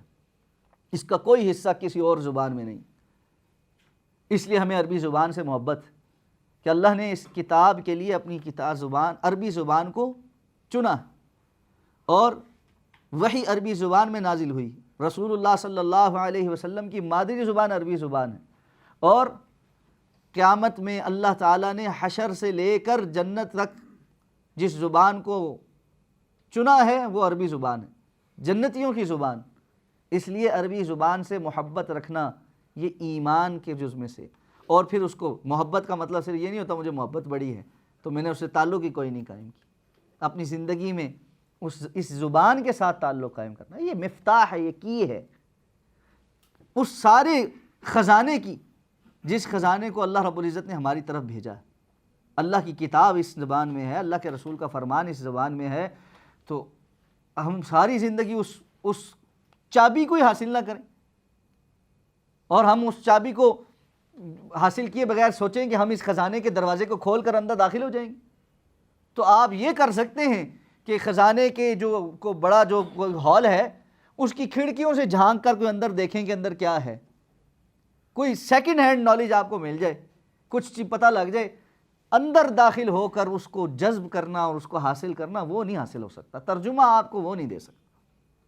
جو حلاوت عربی اپنی زبان خود دیتی ہے، اس کا علم جب انسان کے پاس آتا ہے تو وہاں جب پتہ لگتا ہے کہ جی یہاں پر اللہ رب العزت نے اس لفظ کے اندر اگر 2 زبر یا 2 پیش یا 2 زیر آئی ہے تو یہ اس معنی کے اندر کیا فرق کر رہی، یہ کیا انٹینسٹی ڈال رہی ہے، یہ کس چیز کی تخفیف کر رہی. ایک ایک حرکت، لفظ تو دور کی بات، حرف تو دور کی بات، حرف کے اوپر موجود جو حرکت ہے زیر زبر پیش، وہ بھی معانی کے اندر وہ فرق ڈال دیتی ہے کہ انسان مبہوت ہو جاتا کہ یا اللہ اس قدر بلاغت والی زبان، ایسی زبان جو اپنے اندر اتنے زیادہ بیان رکھتی. ہم کہتے ہیں نا فلاں شخص جو ہے وہ بڑا جو ہے نا کیا کہتے ہیں اس کو ایکسپریسو ہے. ایکسپریسو کیا ہوتا ہے یار؟ وہ ما فی ضمیر بڑا اچھا بیان کر لیتا، اپنے جذبات کا بڑا اچھا اظہار کر لیتا. کچھ لوگ ہوتے ہیں نا آپ کو کسی بھی سچویشن میں ڈال دیں بیچارے چپ کر کے بیٹھے ہوتے ہیں، وہ سمجھ نہیں آتی کہنا کیا ہے، کہنا کیا ہے.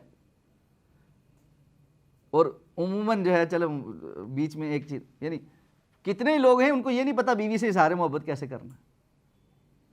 وہ بیچارہ محنت بھی کرتا ہے، بڑا کچھ صبح سے شام تک جو ہے نا وہ کشٹ کاٹتا ہے، سب کچھ کرتا ہے، لیکن اپنے گھر والی کو یہ نہیں سمجھا سکتا میں نے تمہارے لیے کیا کیا کیا. اور بعض لوگ ہوتے کخ نہیں کرتے لیکن لفظ ایسے جادو ہوتے. کیا بات ہے جی، 2 منٹ کے اندر کہانی ساری ادھر سے ادھر کر کے وہ بیچاری اللہ کی بندی لفظوں کے سحر کے اندر جو ہے نا. اللہ کے رسول صلی اللہ علیہ وسلم فرمایا ان للکلام لسحر، کلام جو ہوتا ہے اس کا ایک سحر ہوتا ہے، اس کی ایک جادوگری ہوتی ہے، اس کے اندر اثر ہوتا ہے کہ لوگ آپ یہ دیکھیں بڑے بڑے لوگ جو لیڈرز ہیں، اگر آپ ان کی زندگی کا ایک خاص پہلو دیکھیں گے وہ یہ تھا کہ وہ ما فی ضمیر بڑا بیان کرتے، بڑا لوگوں کو موٹیویٹ کر سکتے، ان کے جذبات سے کھیل سکتے تھے. بعض لوگ ایسے جو تقریر کرتے آگ لگا دینے والی تقریر ہوتی ہے، یعنی کچھ کرا لو لوگوں سے، یعنی میدان میں کھڑے ہو کر جو کسی کو اس بات پہ راضی کر لیتا ہے کہ تم نے جان دینی ہے. صرف مومن کی بات نہیں کرتے، مومن چلو بہت ساری اور چیزوں کی وجہ سے کرتا ہے، جو دنیا میں کسی چیز پہ جان دینے کو، جس کا سب کچھ ہے ہی دنیا، اور اس کے باوجود وہ مرنے مارنے کو تیار ہو جاتا ہے، تو کسی نے اس کو موٹیویٹ کیا بھائی، اتنا اس کے ساتھ اس کے برین واشنگ کی. تو یہ جو ہے نا زبان کا اثر، تو جس طرح لوگ ایکسپریسو ہوتے ہیں نا اس طرح زبانیں بھی ایکسپریسو ہوتی. بعض زبانیں جو اپنا ما فی ضمیر اور جذبات نے اچھے انداز میں نہیں بیان کر سکتی، اور بعض زبانیں ہیں جو ایسے آپ کی جذبات کی ترجمانی کر دیتی ہیں کہ انسان حیران رہ جاتا ہے کہ یہ کیا ہے. اس لیے عربی زبان سے بہتر انسان کی ترجمانی، اس کے بیان، اس کو کوئی اور زبان صلاحیت نہیں رکھتی. اور جتنی جزیات اور باریکیوں میں یہ کام ہو جاتا ہے انسان حیران رہ جاتا ہے. اور اس زبان کا یہ ایک بڑا خاصہ ہے کہ لمبی چوڑی باتیں نہیں کرتی.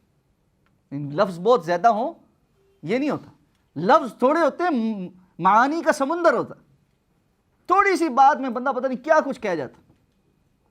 تو اس لیے یہ زبان سیکھنے کی طرف تڑپ ہونی چاہیے انسان، بلسان عربی مبین.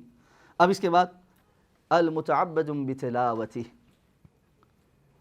یہ اپنی تلاوت کی وجہ سے عبادت کا درجہ رکھتا ہے.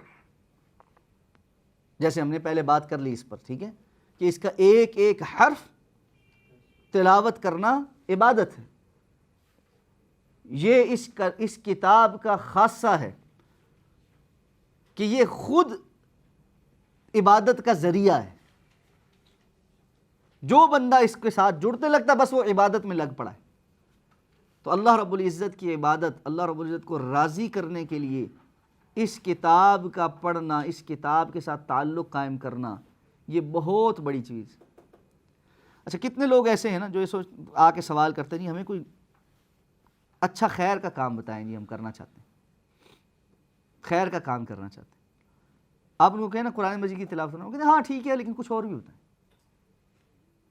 ان کو پتہ نہیں ہے کہ اللہ رب العزت کی عبادت اور اللہ کو راضی کرنے کے لیے اس سے بڑھ کر اور کیا ہے کہ انسان اللہ کی اس کتاب کے ساتھ جڑ جائے. المتعبد بتلاوتی، یہ تلاوت میں بھی عبادت ہے، سمجھے بغیر بھی پڑھنا عبادت ہے، سمجھ کر پڑھنا تو کیا بات ہے، اور سمجھ کر عمل کرنے کی توفیق مل جائے اور آگے بیان کرنے کی توفیق مل جائے، یہ تو بندہ ایسا ہے کہ اللہ رب العزت نے اس پہ خاص ہی کرم کیا ہوا، خاص ہی فضل کیا ہوا، خاص ہی فضل کیا ہوا. اور یہ فضل بہت تھوڑے لوگوں پر. اللہ تعالیٰ سے یہ فضل مانگے.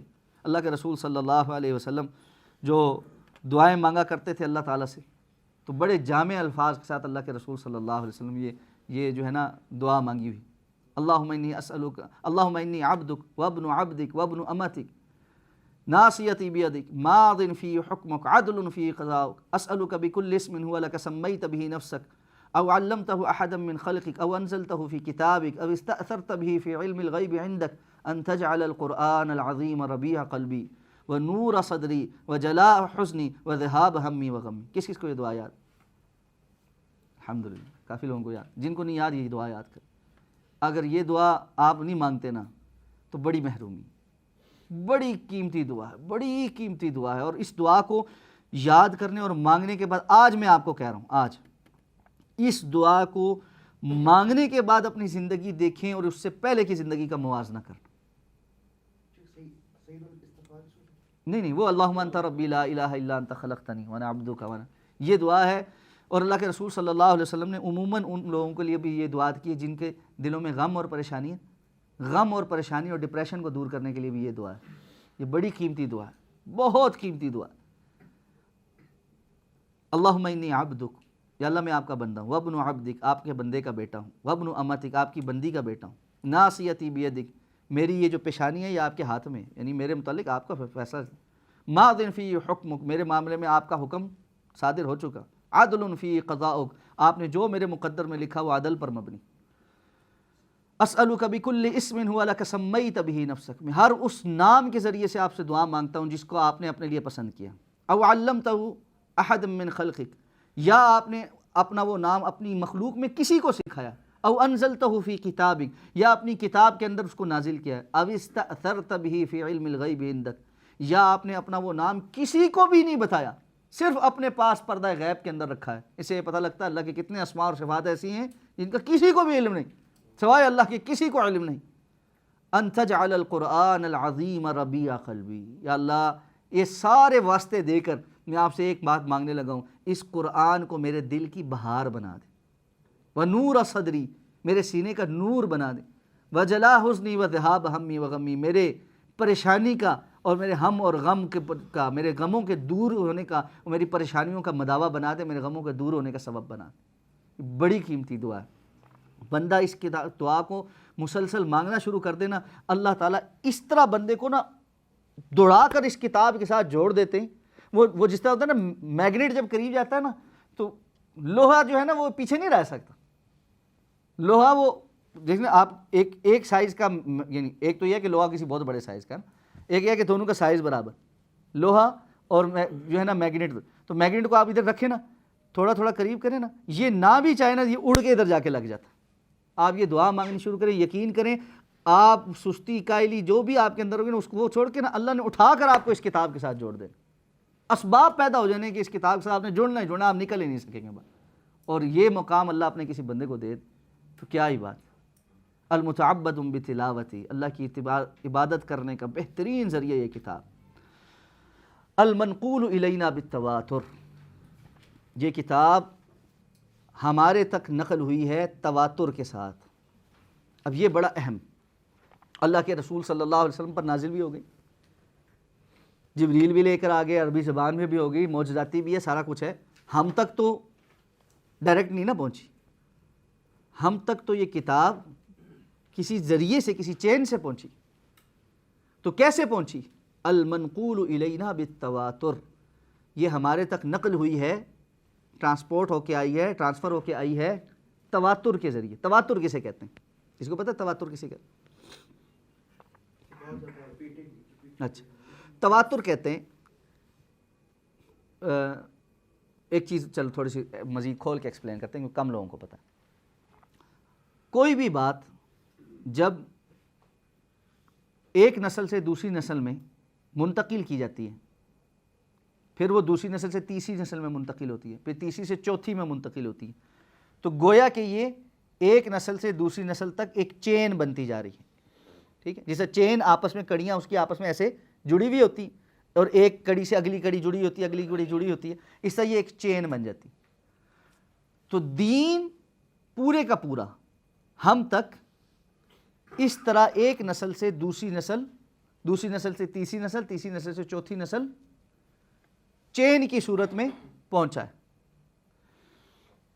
کوئی بھی بات جو دین کے طور پر بیان کی جائے، اس کے لیے ضروری ہے کہ دیکھا جائے کہ یہ بات رسول اللہ صلی اللہ علیہ وسلم تک بالکل صحیح سلامت چین کے ساتھ پہنچتی ہے، تبھی یہ ثابت ہو سکے گا یہ بات اللہ کے رسول صلی اللہ علیہ وسلم نے کہی. اگر کوئی بات یہاں سے چلتی ہے اور یہاں پر آتے آتے پتہ لگتا ہے کہ 4 یا 5 کڑیوں کے بعد اگلی کڑی ہے ہی نہیں، تو یہاں کیسے کنیکٹ ہوئی؟ تو یہ بات دین نہیں ہو سکتی، کیونکہ بیچ میں گیپ ہے، کوئی کنیکٹ کرنے والا ذریعہ ہی نہیں. یا کنیکٹ کرنے والا ذریعہ تو موجود ہے لیکن وہ ذریعہ قابل بھروسہ نہیں کہ واقعتاً یہاں سے یہاں صحیح چیز منتقل ہوئی یا کوئی گڑبڑ منتقل ہو گئی، کسی نے کوئی اضافہ کر دیا، کچھ کر دیا. تو ہر ایک چین کا جو پارٹ ہے، ہر نسل کے اندر جو منتقل کرنے والے لوگ ہیں، لوگوں نے منتقل کیا نا سینہ بسینہ.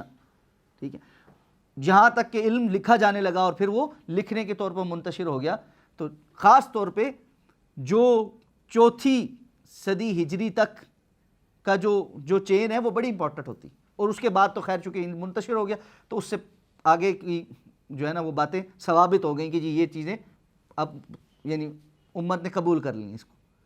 اس سے پہلے رسول اللہ صلی اللہ علیہ وسلم سے لے کر آگے تک جو علم منتقل ہوا، یہ ہر ایک چین کا جو پارٹ ہے وہ سارے کا سارا ایسا ہونا چاہیے جس پر بھروسہ کیا جا سکے. اب آ جائیں اس بات پر کہ سب سے زیادہ قابل بھروسہ چین کا کوئی پارٹ کب ہو جاتا ہے؟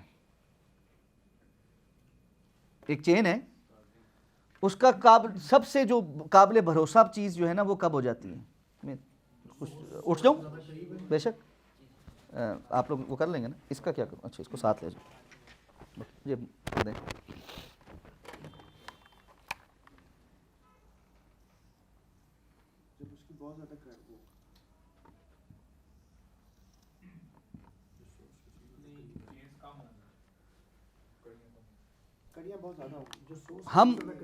ہم کڑیوں کی نہیں بات کر رہے، ہم اس ایک پارٹ کے، میں اسی لیے اٹھاؤں. یہ جو ایک کڑی ہے یہ کب مضبوط ہے؟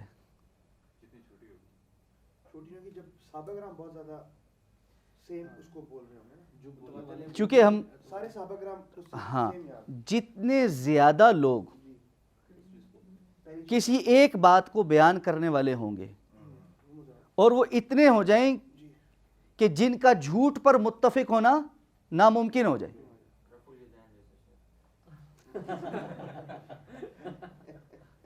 تواتر اس چیز کو کہتے ہیں کہ کسی ایک چیز کو ایک نسل میں اتنے لوگوں نے بیان کر دیا کہ اس نسل میں ان کا جھوٹ پر متفق ہو جانا ناممکن ہو گیا. پھر اس ایک چیز کو بہت سارے لوگوں سے اگلی چین کی کڑی میں بھی بہت سارے لوگوں نے لے لیا، اور ہر ایک کڑی میں لوگوں کی تعداد اتنی زیادہ رہی کہ ان سب کا جھوٹ پر متفق ہونا ممکن نہیں، ناممکن تھا. تو وہ چیز ہوتی ہے تواتر. یہ درجہ تواتر کو پہنچ گئی ہے بمعنی یہ جس چین کے ساتھ ہمارے تک پہنچی ہے اس چین میں ہر ایک نسل اتنے لوگ موجود ہیں کہ جن لوگوں کا جھوٹ پر متفق ہو جانا ممکن نہیں. المنقول الینا بالتواتر، قرآن مجید کی ایک ایک آیت ہم تر تواتر کے ساتھ پہنچی ہے. رسول اللہ صلی اللہ علیہ وسلم پر جب بھی کوئی آیہ مبارکہ نازل ہوتی تھی تو آپ صلی اللہ علیہ وسلم اس کو خود تلاوت کرتے تھے، پھر اس کے بعد صحابہ کرام کو تلاوت کر کے سناتے تھے، اور پھر صحابہ کرام آپ سے وہ آیات سیکھتے تھے. پھر آپ صلی اللہ علیہ وسلم کے مقرر کردہ کاتبین وحی تھے جو اس کو لکھتے بھی تھے. تو قرآن مجید پورے کا پورا آپ صلی اللہ علیہ وسلم کی زندگی میں سینوں کے اندر بھی اور تحریری طور پر بھی محفوظ ہو چکا تھا، لیکن کسی ایک مصحف کی شکل میں پورے کا پورا ایک جگہ پر نہیں تھا. حضرت ابوبکر صدیق رضی اللہ تعالیٰ عنہ کی خلافت کے ایک مارکہ ہوا جس میں کبار صحابہ کرام شہید ہوئے. مسلمہ کذاب کے ساتھ جو جنگ ہوئی یمامہ کی، اس میں بہت حفاظ صحابہ کرام شہید ہو گئے، 1200 صحابہ شہید ہوئے تھے. تو حضرت عمر رضی اللہ تعالیٰ عنہ حضرت ابوبکر کے پاس آئے اور آ کر کہنے لگے کہ جس تعداد میں صحابہ حفاظ صحابہ شہید ہو گئے، اگر یہ تعداد اسی طرح شہید ہوئی اور اسلام کے ظاہر بات ہے مار کے جاری رکھنے، اور پھر خیر بات ہے ایک وقت ایسا بھی تو آنا ہے نا کہ صحابہ کی پوری نسل نے ختم ہو جانا اور اگلے تابعین نے آ جانا. رسول اللہ صلی اللہ علیہ وسلم نے جب ایک موقع پہ بیٹھ کے کہا تھا کہ آج اس روئے زمین پر جتنے بھی لوگ جو زندہ ہیں 100 سال بعد ان میں سے کوئی بھی نہیں ہوگا، تو ظاہر بات ہے سب نے فوت تو ہونا. تو ایسا نہ ہو کہ قرآن مجید کسی ایک جگہ پر ایک مصحف کی صورت میں نہ ہونے کی وجہ سے لوگ فتنے کا شکار ہو جائیں. اس لیے آپ ڈیوٹی لگائیں کہ کچھ صحابہ کرام یہ کام کریں. حضرت ابوبکر صدیق رضی اللہ تعالیٰ نے پہلی بات یہ بات سن کر کہا کہ جس کام کو اللہ کے رسول صلی اللہ علیہ وسلم نے نہیں کیا میں خود کیسے کر سکتا. خیر حضرت عمر رضی اللہ تعالیٰ چلے گئے، لیکن بار بار آ کر حضرت ابوبکر کو اس اہم کام کی طرف توجہ دلواتے رہے، یہاں تک کہ حضرت ابوبکر کہتے ہیں اللہ تعالیٰ نے میرا اس کام کے لیے سینہ کھول دیا کہ واقعتاً یہ کوئی جدید کام ہم نہیں کرنے جا رہے. اللہ کے رسول صلی اللہ علیہ وسلم نے اپنی زندگی میں مصحف لکھوا دیا ہے اور ترتیب بھی ساری بتا دی، ترتیب بھی ساری بتا دی. تو اس لیے اس کو ایک جگہ پر صرف کرنے میں کوئی جدید کام نہیں ہے، بلکہ ہم اسی کام کو امت کی آسانی کے لیے کر رہے ہیں. تو اللہ کے حضرت ابوبکر صدیق نے حضرت زید بن ثابت رضی اللہ تعالیٰ عنہ کی ذمہ داری لگائی. بنیادی طور پر ان کے ساتھ کچھ اور معاونین کو لگایا کہ وہ قرآن مجید کا ایک ایسا نسخہ تیار کریں جو رسول اللہ صلی اللہ علیہ وسلم کی بتائی ہوئی ترتیب کے مطابق ہو. اللہ کے رسول صلی اللہ علیہ وسلم جب کاتبین وحی کو وحی لکھواتے تھے تو یہ بھی بتاتے تھے کہ یہ آیات جو ہے یہ کون سی صورت کی آیات ہے، اور یہ آیات اس صورت میں کون سی آیات سے پہلے یا کون سی آیات کے بعد ہیں. اس لیے کہ آپ کو پتہ ہے بسا اوقات صورتیں پوری نازل ہوئی ہیں اور بسا اوقات صورتیں پوری نہیں نازل ہوئی. بہت ساری صورتیں، اب سورہ بقرہ طویل ترین صورت ہے لیکن پوری کی پوری نہیں نازل ہوئی، اور بہت سالوں میں. بلکہ قرآن مجید کی جو آخری آیت ہے وَاتَّقُوا يَوْمًا تُرْجَعُونَ فِيهِ إِلَى اللَّهِ، یہ والی آیت جو جمہور علماء کا جس پر اتفاق ہے کہ یہ قرآن مجید کی سب سے آخری آیت ہے جو نازل ہوئی، یہ سورہ بقرہ کی آیت، سورہ بقرہ کی آیت. تو اللہ کے رسول صلی اللہ علیہ وسلم صحابہ کرام کو یہ بتاتے تھے کہ کون سی آیت کون سی صورت کی ہے، اس کا اس وقت جو ہے کون سی آیات سے پہلے یا کون سی آیات کے بعد اس کا مقام. تو یہ ساری کی ساری ترتیب، اس کو ترتیب توفیقی کہتے ہیں یا توقیفی کہتے ہیں. ایک ہے ترتیب نزولی کہ جس ترتیب سے قرآن نازل ہوا ہے اس میں اقرا بسم ربک الذی خلق سب سے پہلے پہلی آیات 5 آیات نازل ہوئیں، اور پھر آخری آیات جو ہیں اس پر بعض علماء کا اختلاف، لیکن جمہور کا یہ ہے کہ واتقوا یوما ترجعون فیہ الی اللہ یہ ہے، کیونکہ بعض علماء کا یہ کہنا کہ الیوم اکملت لکم دینکم واتممت علیکم نعمتی، یہ آیت سب سے آخری ہے. یہ درست بات اس لیے نہیں ہے کہ اللہ کے رسول صلی اللہ علیہ وسلم جو ہے نا حجۃ الوداع کے موقع پہ یہ آیت نازل ہوئی تھی، وہ جو حضرت عمر رضی اللہ تعالیٰ کی حدیث ہے کہ یہودی نے کہا کہ اگر آپ قرآن مجید میں ایک آیت ہم پر نازل ہوئی ہوتی تو ہم اس دن کو عید کے طور پہ مناتے. حضرت عمر نے کہا کون سی، اس نے یہی والی آیت بتائی. تو کہا تم اس بارے میں بے فکر رہو، ہم اس دین کو عید کے طور پہ ہی جانتے ہیں، اس لیے کہ وہ حجۃ الوداع کا دن تھا، یوم النحر تھا، اور اس وقت اللہ کے رسول صلی اللہ علیہ وسلم پر یہ آیت نازل ہوئی تھی۔ تو قرآن مجید کی یہ جو ترتیب ہے یہ رسول اللہ صلی اللہ علیہ وسلم کی بتائی۔ تو حضرت زید بن ثابت کیا کرتے تھے؟ حضرت زید بن ثابت رضی اللہ تعالیٰ عنہ نے سب لوگوں پہ اعلان کیا کہ جس کے پاس قرآن مجید کا جو حصہ لکھا ہوا موجود ہے وہ لے کر آئے، اور پھر جو لکھا ہوا تھا اس کو جس کو زبانی یاد ہے وہ آ کر سنائے بھی۔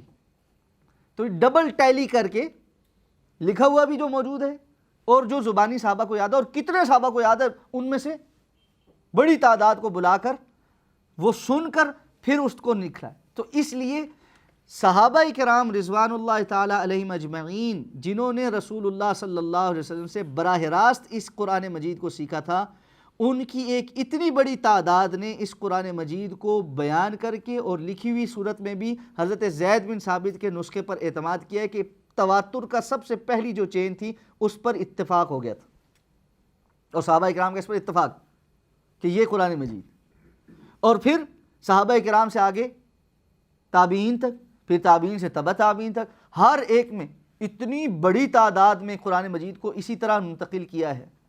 اور آج بھی الحمدللہ حفاظ جو ہے وہ قرآن مجید کی لاکھوں کی تعداد میں، بلکہ شاید کروڑوں کہا جائے تو حفاظ ہوں گے، لیکن وہ سارے کے سارے قرآن مجید کی تلاوت کریں گے تو ایک ہی بات ہوگی، دوسری کوئی نہیں ہوگی۔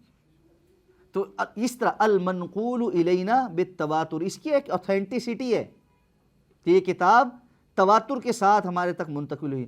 دنیا کی کسی اور کتاب کو یہ خاصہ نہیں ہے، یہ صلاحیت اور یہ اعزاز حاصل نہیں کہ اس کی یہ ایسی اوتھینٹسٹی ہو۔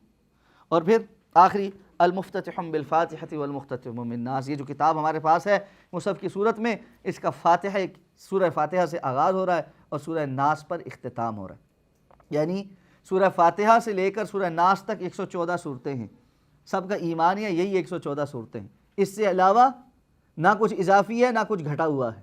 یہ پھر بعض لوگوں کا سوچنا کہ 10 پارے بکری کھا گئی تھی یا فلاں ہو گیا تھا یا فلاں ہو گیا تھا، یہ پھر اللہ رب العزت پر اتہام، یعنی ایسے مجھے یہ لفظ استعمال کر دینے دیں کہ یہ ایک بونگی ہے کہ جو قرآن مجید سے یہ حذف تو نہیں کیا انہوں نے کہ انا نحن نزلنا الذکر وانا لہ لحافظون، ہم اس ذکر کو نازل کرنے والے اور ہم ہی اس کی حفاظت کرنے والے ہیں، اور ساتھ میں وہی کتاب جو ہے اس کے 10 پارے کوئی بکری کھا گئے اور اس کی حفاظت نہیں ہو سکی۔ یہ اللہ رب العزت کی طرف سے نازل کردہ یہ کلام اپنا ہی معارض ہے، اللہ کا حکم پورا نہیں ہو سکا، تو یہ شیطان کے وسوسے۔ تو یہ کتاب سورہ فاتحہ سے شروع ہوتی ہے، سورہ الناس پر ختم ہوتی ہے، یہ 114 صورتیں جن کو اللہ رب العزت نے اپنی کتاب کلام اللہ کے طور پر نازل کیا ہے۔ ہاں، اس سے علاوہ جو قرآن کہتا ہے وَمَا يَنْطِقُ عَنِ الْهَوَىٰ إِنْ هُوَ إِلَّا وَحْيٌ يُوحَىٰ، اللہ کے رسول صلی اللہ علیہ وسلم اپنی مرضی سے کچھ بھی نہیں بولتے سوائے اس کے کہ وہ وحی ہوتا ہے۔ تو ہم اس بات کو جانتے ہیں کہ ایک وحی کی 2 قسمیں ہیں، ایک وحی مطلوب اور ایک وحی غیر مطلوب۔ وحی مطلوب کیا ہوتی ہے؟ جس وحی کی تلاوت ہوتی ہے، یعنی جو قرآن مجید جس کے الفاظ معجزاتی ہیں اور وہ اللہ رب العزت کی طرف سے اس طرح سے نازل ہیں۔ اور وحی غیر مطلوب کیا ہے؟ کہ جس کا معانی تو اللہ رب العزت کی طرف سے ہیں، رسول اللہ صلی اللہ علیہ وسلم کو عطا کیے گئے، الفاظ رسول اللہ صلی اللہ علیہ وسلم کے اپنے ہیں اور اس کی تلاوت نہیں ہوتی، حدیث کی تلاوت نہیں ہوتی، قرآن مجید کی آیات کی تلاوت ہم کرتے۔ تو یہ ہے مطلوب اور غیر مطلوب کا فرق۔ تو اس لیے قرآن مجید وہ ہے جو سورہ فاتحہ سے شروع ہو رہا ہے اور سورہ ناس پر ختم ہو رہا ہے، یہ 114 صورتیں، یہ مکمل قرآن ہے۔ یہ اس قرآن مجید کی ایک جامع اور معنی وہ تعریف اور ڈیفینیشن ہے جو علماء امت نے اس امت کے سامنے رکھی۔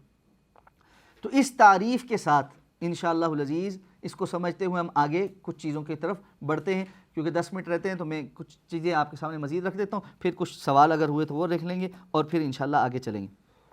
اب آگے بات یہ کہ جب ہم نے ظاہر بات ہے ترجمہ اور تفسیر پڑھنی ہے تو اس کے کچھ اصول اور ضابطے، ٹھیک ہے۔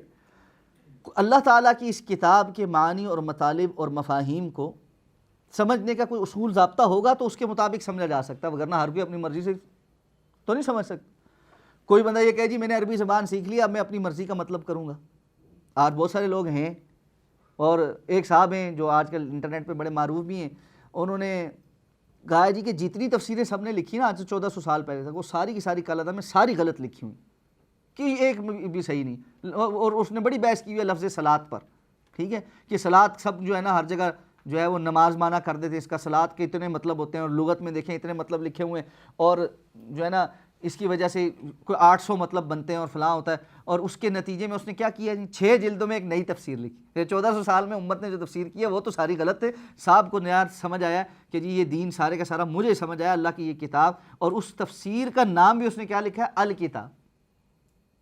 ٹھیک ہے، یہ جب انسان اصول اور ضابطے نہ جانتا ہو تو اس قسم کے وسوسوں میں بھی پڑ جاتا ہے، اور اللہ تعالیٰ سے ایسے وسوسوں سے پناہ طلب کرنی چاہیے. اللہ کی اس کتاب کے معنی اور مفہوم کو سمجھنے کے لیے کچھ اصول اور ضابطے ہیں، اور ان اصول اور ضابطوں کو اصول التفسیر کے نام سے علماء نے مرتب کیا. اور یہ ایک بہت بڑا واسٹ موضوع ہے، اور اس کی بڑی دقتیں ہیں، اور اس کی بڑی یعنی برانچز ہیں. لیکن ہم یہاں پہ چونکہ اتنی گہرائی میں جانے لگے، کچھ موٹی موٹی باتیں آپ کے سامنے رکھتے ہیں تاکہ آپ کو سمجھ آ جائے کہ ہم جب قرآن مجید کا ترجمہ اور تفسیر سیکھیں گے تو ہم کس انداز میں سیکھ رہے ہوں گے. تو معروف جو دو باتیں، بہت سارے ورنہ تو بہت ساری قسمیں، لیکن عمومی طور پہ تفسیر کی جاتی ہے تفسیر بالمأثور یا تفسیر بالرائے. ٹھیک ہے، یعنی قرآن مجید کی کسی آیت کی تفسیر مأثور کہتے ہیں اثر سے، آثار اثر کی جمع ہے. اثر بنیادی ویسے یعنی لغتاً کہتے ہیں جب آپ کہیں پاؤں رکھتے ہیں نا تو اس کا جو نشان پڑتا ہے نا اس کو اثر کہتے ہیں، جس کو ہم نقش قدم کہتے ہیں اردو میں، یہ نقش قدم ہوتا ہے.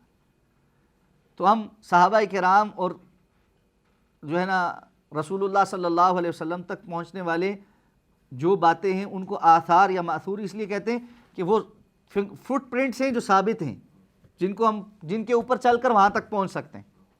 ٹھیک ہے، فلاں اس کے نقش قدم پر چلتا ہوا وہاں پہنچ گیا.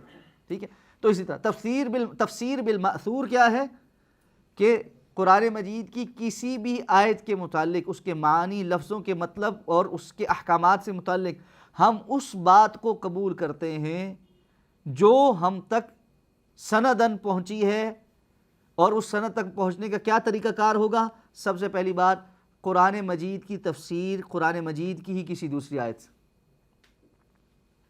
القرآن یفسر بعضہ بعض، قرآن اپنا بعض کا بعض دوسری جگہ اس کی تفصیل بیان کرتا ہے. تو قرآن مجید میں جہاں جہاں اللہ رب العزت نے کچھ احکامات دیے ہیں اور دوسری جگہ پر ان کی تفصیل بیان کر دی ہے، تو ہم یہ کہیں گے قرآن مجید میں یہاں اللہ رب العزت نے یہ فرمایا اور اس کی تفصیل یہ ہے، صراط الذین انعمت علیہم، یا اللہ ان لوگوں کے رستے پر چلا جن پر آپ نے انعام کیا ہے. یا انعمت علیہم کون ہے؟ قرآن نے دوسری جگہ پر فرمایا اولئک الذین انعم اللہ علیہم من النبیین والصدیقین والشہداء والصالحین. یہ تفسیر اللہ نے کر دی، بیان کر دی اس کو کہ انعمت علیہم میں کون ہیں؟ نبیین ہیں، صدیقین ہیں، شہداء اور صالحین ہیں. تو قرآن مجید کی کسی بھی لفظ کا یا کسی بھی آیت کا معنی اور مفہوم جو قرآن نے ہی دوسری جگہ بیان کر دیا، یہ ہے تفسیر بالمأثور کی پہلی چیز. دوسری چیز، جس معنی اور مطلب کو قرآن نے تو بیان نہیں کیا لیکن رسول اللہ صلی اللہ علیہ وسلم نے بیان کر دی، یا قرآن نے بھی بیان کیا ہے اور اللہ کے رسول صلی اللہ علیہ وسلم نے بھی بیان کیا ہے. دونوں صورتوں میں، ایک یہ کہ قرآن مجید نے بھی بیان کیا اور اللہ کے رسول نے بھی بیان کر دیا ہے، اور ایک یہ کہ صرف اللہ کے رسول نے بیان کیا.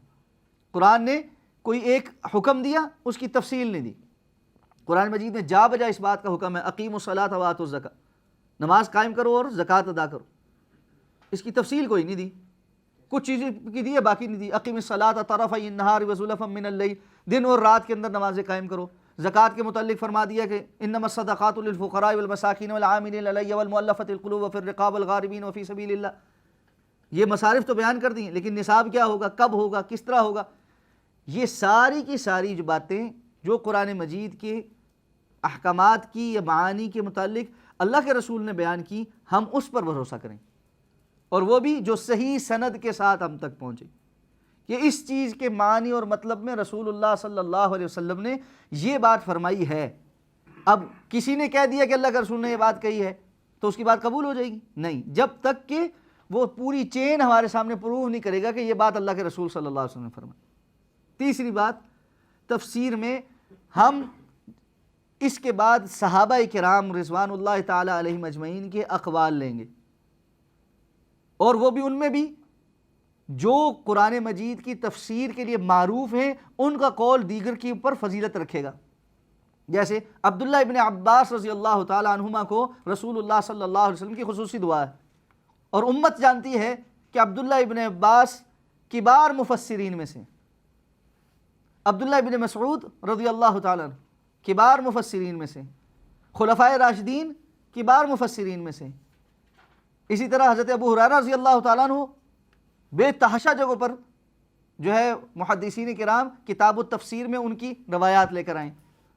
تو جو صحابہ کرام بیان کر دیں، ایک وہ ہے کہ جو وہ اللہ کے رسول کی طرف منسوب کر کے بیان کریں کہ یہ اللہ کے رسول نے فرمایا، یہ تو ہو گیا نا جو حدیث ہوگی. ایک وہ ہے کہ جو یہ نہ کہیں کہ یہ اللہ کے رسول نے فرمایا، لیکن یہ سمجھیں کہ اللہ کے رسول صلی اللہ علیہ وسلم ہم نے جو کچھ سیکھا اس کا ایک معنی یہ بھی ہے. تو وہ جو مفہوم پہلی صدی ہجری کے صحابہ کرام نے سمجھا، وہ سب سے زیادہ مقدم ہے اس سے جو بعد کے لوگوں نے سمجھا. لیکن آپ مجھ سے ڈائریکٹلی پڑھ رہے ہیں، آپ جا کر کسی دوسرے کو بیان کریں گے تو وہ جو دوسرا سمجھے گا وہ سیکنڈ ہینڈ نالج ہوگی، جو آپ ڈائریکٹلی سمجھیں گے وہ فرسٹ ہینڈ نالج، وہ زیادہ قابل اعتبار ہے اس سے جو کوئی تیسرا سمجھے گا. اس لیے جو صحابہ کرام نے بیان کر دیا وہ ہے، اور اس کے بعد جو کچھ پھر تابعین نے بیان کیا جنہوں نے صحابہ کرام سے سیکھا، اور یہ سلسلہ تبع تابعین تک جاتا ہے. تبع تابعین کے بعد کوئی اس چیز کو چیلنج کر دے جو صحابہ کرام نے کتاب اللہ اور سنت رسول اللہ کو تو چیلنج نہیں کر سکتا، ہم تو بات ہی مانتے ہی نہیں نا، وہ تو بات ہی ختم ہو گئی. لیکن کوئی یہ کہے جی یہاں پر صحابی کا قول ٹھیک نہیں، جبکہ وہ سندن یہ کہ نہیں، صحابہ کرام کے ایک بات پر یہ ہے کہ اس چیز کا مطلب یہ ہو سکتا ہے. میں آج کہتا ہوں نہیں جی لغتاً اس کا کوئی اور مطلب نکلتا ہے، میرے نزدیک اس کا مطلب کچھ اور. تو میرا یہ فہم اس لیے قابل اعتبار نہیں کہ یہ فہم سلف سے مطابقت نہیں رکھتا. سب سے بہترین لوگوں نے جس بات کو جس طرح سمجھا اور جن کو اللہ کے رسول صلی اللہ علیہ وسلم نے سمجھایا، جن کے متعلق خود قرآن یہ گواہی دیتا ہے فَإِنْ آمَنُوا بِمِثْلِ مَا آمَنْتُمْ بِهِ فَقَدْ اهْتَدَوْا، تو ان کے فہم کو، ان کے عمومی مجموعی فہم کو اگر کوئی چیلنج کر دے، ایک ہے صحابہ کرام میں سے بعض کے کچھ تفردات بھی، لیکن دیگر صحابہ کرام کا جمہور کا ایک رائے ہے کہ نہیں یہ چیز اس طرح ہے، تو وہاں پر ایک علیحدہ مسئلہ ہے، وہ صحابہ کا آپس کا اختلاف. لیکن وہاں پر جمہور کے موقف کو ہم لے لیں گے اس لیے کہ زیادہ صحابہ نے یہ بات سمجھی. لیکن ایک یہ ہے کہ کسی صحابی نے وہ بات بیان نہیں کی اور آج ہم کہتے ہیں نہیں جی یہ بات اس طرح نہیں، اس طرح، اس کا لفظ کا مطلب یہ نہیں، یہ ہوتا ہے. تو بھائی اس کا مطلب یہ ہے انہوں نے کچھ نہیں سیکھا اور اللہ کے رسول ان کو کچھ نہیں سکھا کے گئے، اور آج میں اور آپ بعد کی ڈکشنریاں پڑھ کر زیادہ بہتر مطلب سمجھ سکتے ہیں. تو یہ ایک بہت بڑا جو ہے نا وسوسہ ہے جو شیطان ڈالتا ہے. اچھا، اسی طرح تفسیر بالمأثور میں وہ اسرائیلی روایات ان کو کہتے ہیں جو سابقہ کتابوں کی یا سابقہ دین پر، جو یہود و نصارہ پر جو کچھ نازل ہوا وہاں سے منتقل ہوتی ہوئی آئی ہیں. وہ اسرائیلیات جو کتاب و سنت کی موافقت رکھتی ہیں، ان میں سے جن کو تو کتاب و سنت نے انڈورس کر دیا وہ تو بالکل ہی ٹھیک ہے، ٹھیک ہے. جن کو کتاب و سنت نے انڈورس نہیں کیا لیکن ان کا کانٹینٹ اور کتاب و سنت کا کانٹینٹ آپس میں مماثلت رکھتا ہے، تو وہ بھی بیان کی جا سکتی ہیں، لیکن اس میں بعض علماء نے یہ یعنی شرط رکھی ہے کہ بیان کیا جائے گا کہ یہ والی بات اسرائیلیات میں آئی ہے، رسول اللہ صلی اللہ علیہ وسلم نے ایکسپلیسٹلی اس کو بیان نہیں کیا. لیکن چونکہ عموماً قرآن مجید نے اس چیز کو اس طرح بیان کیا اور اس کی موافقت میں یہ بات ہے تو اس لیے اس کو قبول کیا جا سکے. جیسے مثلا حضرت آدم علیہ السلام کا واقعہ اور حضرت یوسف علیہ السلام کا اور حضرت یعقوب علیہ السلام کا واقعہ اور اس قسم کی دیگر بہت ساری چیزیں، حضرت سلیمان علیہ السلام کے بعض واقعات، اس میں بہت ساری چیزیں اسرائیلیات میں بھی ہیں کہ جی تفصیل یہ ہے. قرآن نے بیان کیا، اللہ نے ان کو ایک بادشاہت دی تھی، اس بادشاہت کی کچھ تفصیلیں حضرت سلیمان علیہ السلام کے متعلق اسرائیلیات میں آتی ہیں.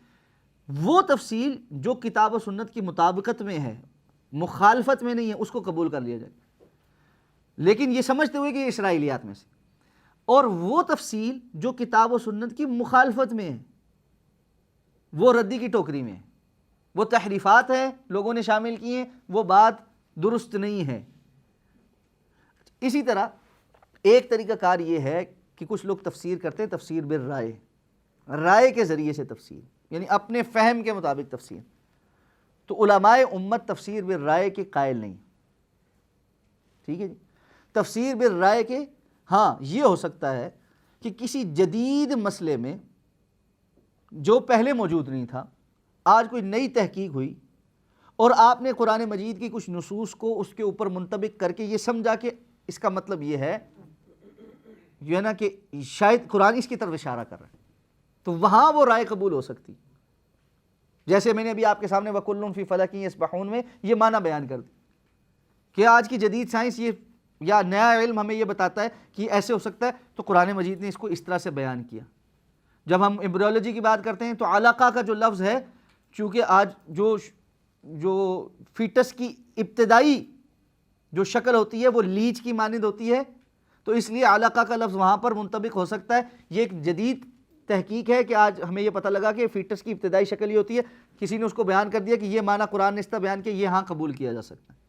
لیکن قرآن مجید کی اصل چیزوں کو چیلنج کر دیا جائے اس لغت کے اعتبار سے یا رائے کے اوپر، اور نصوص کو چھوڑ دیا جائے، تو وہاں پر رائے والی تفسیر کو قبول نہیں کیا جائے، وہاں پر تفسیر بالماثور کو قبول کیا جائے. تو ہمارا منہج تفسیر کے حوالے سے تفسیر بالماثور کا ہوگا، اور تفسیر بالماثور میں بھی انشاءاللہ العزیز بہت ساری کوشش یہ ہوگی، اللہ اس کی توفیق عطا فرمائے، اور اللہ تعالیٰ ان تمام علماء اور مفسرین پر کروڑہار رحمت نازل فرمائے جو اصل کام ہمارے لیے کر کے ہم تو صرف وہاں سے پڑھ کے نقل کر دیں، کہ جنہوں نے اس سارے معاملے کی تنقیح کی، ایک ایک چیز کی تحقیق کی، اور ایک ایک چیز کی سند چیک کرنے کے بعد اس کو صاف ستھرا نتھار کر نکھار کر ہمارے سامنے رکھا کہ ہم کسی طور پر بھی کہیں غلط رستے پر نہ چل جائیں.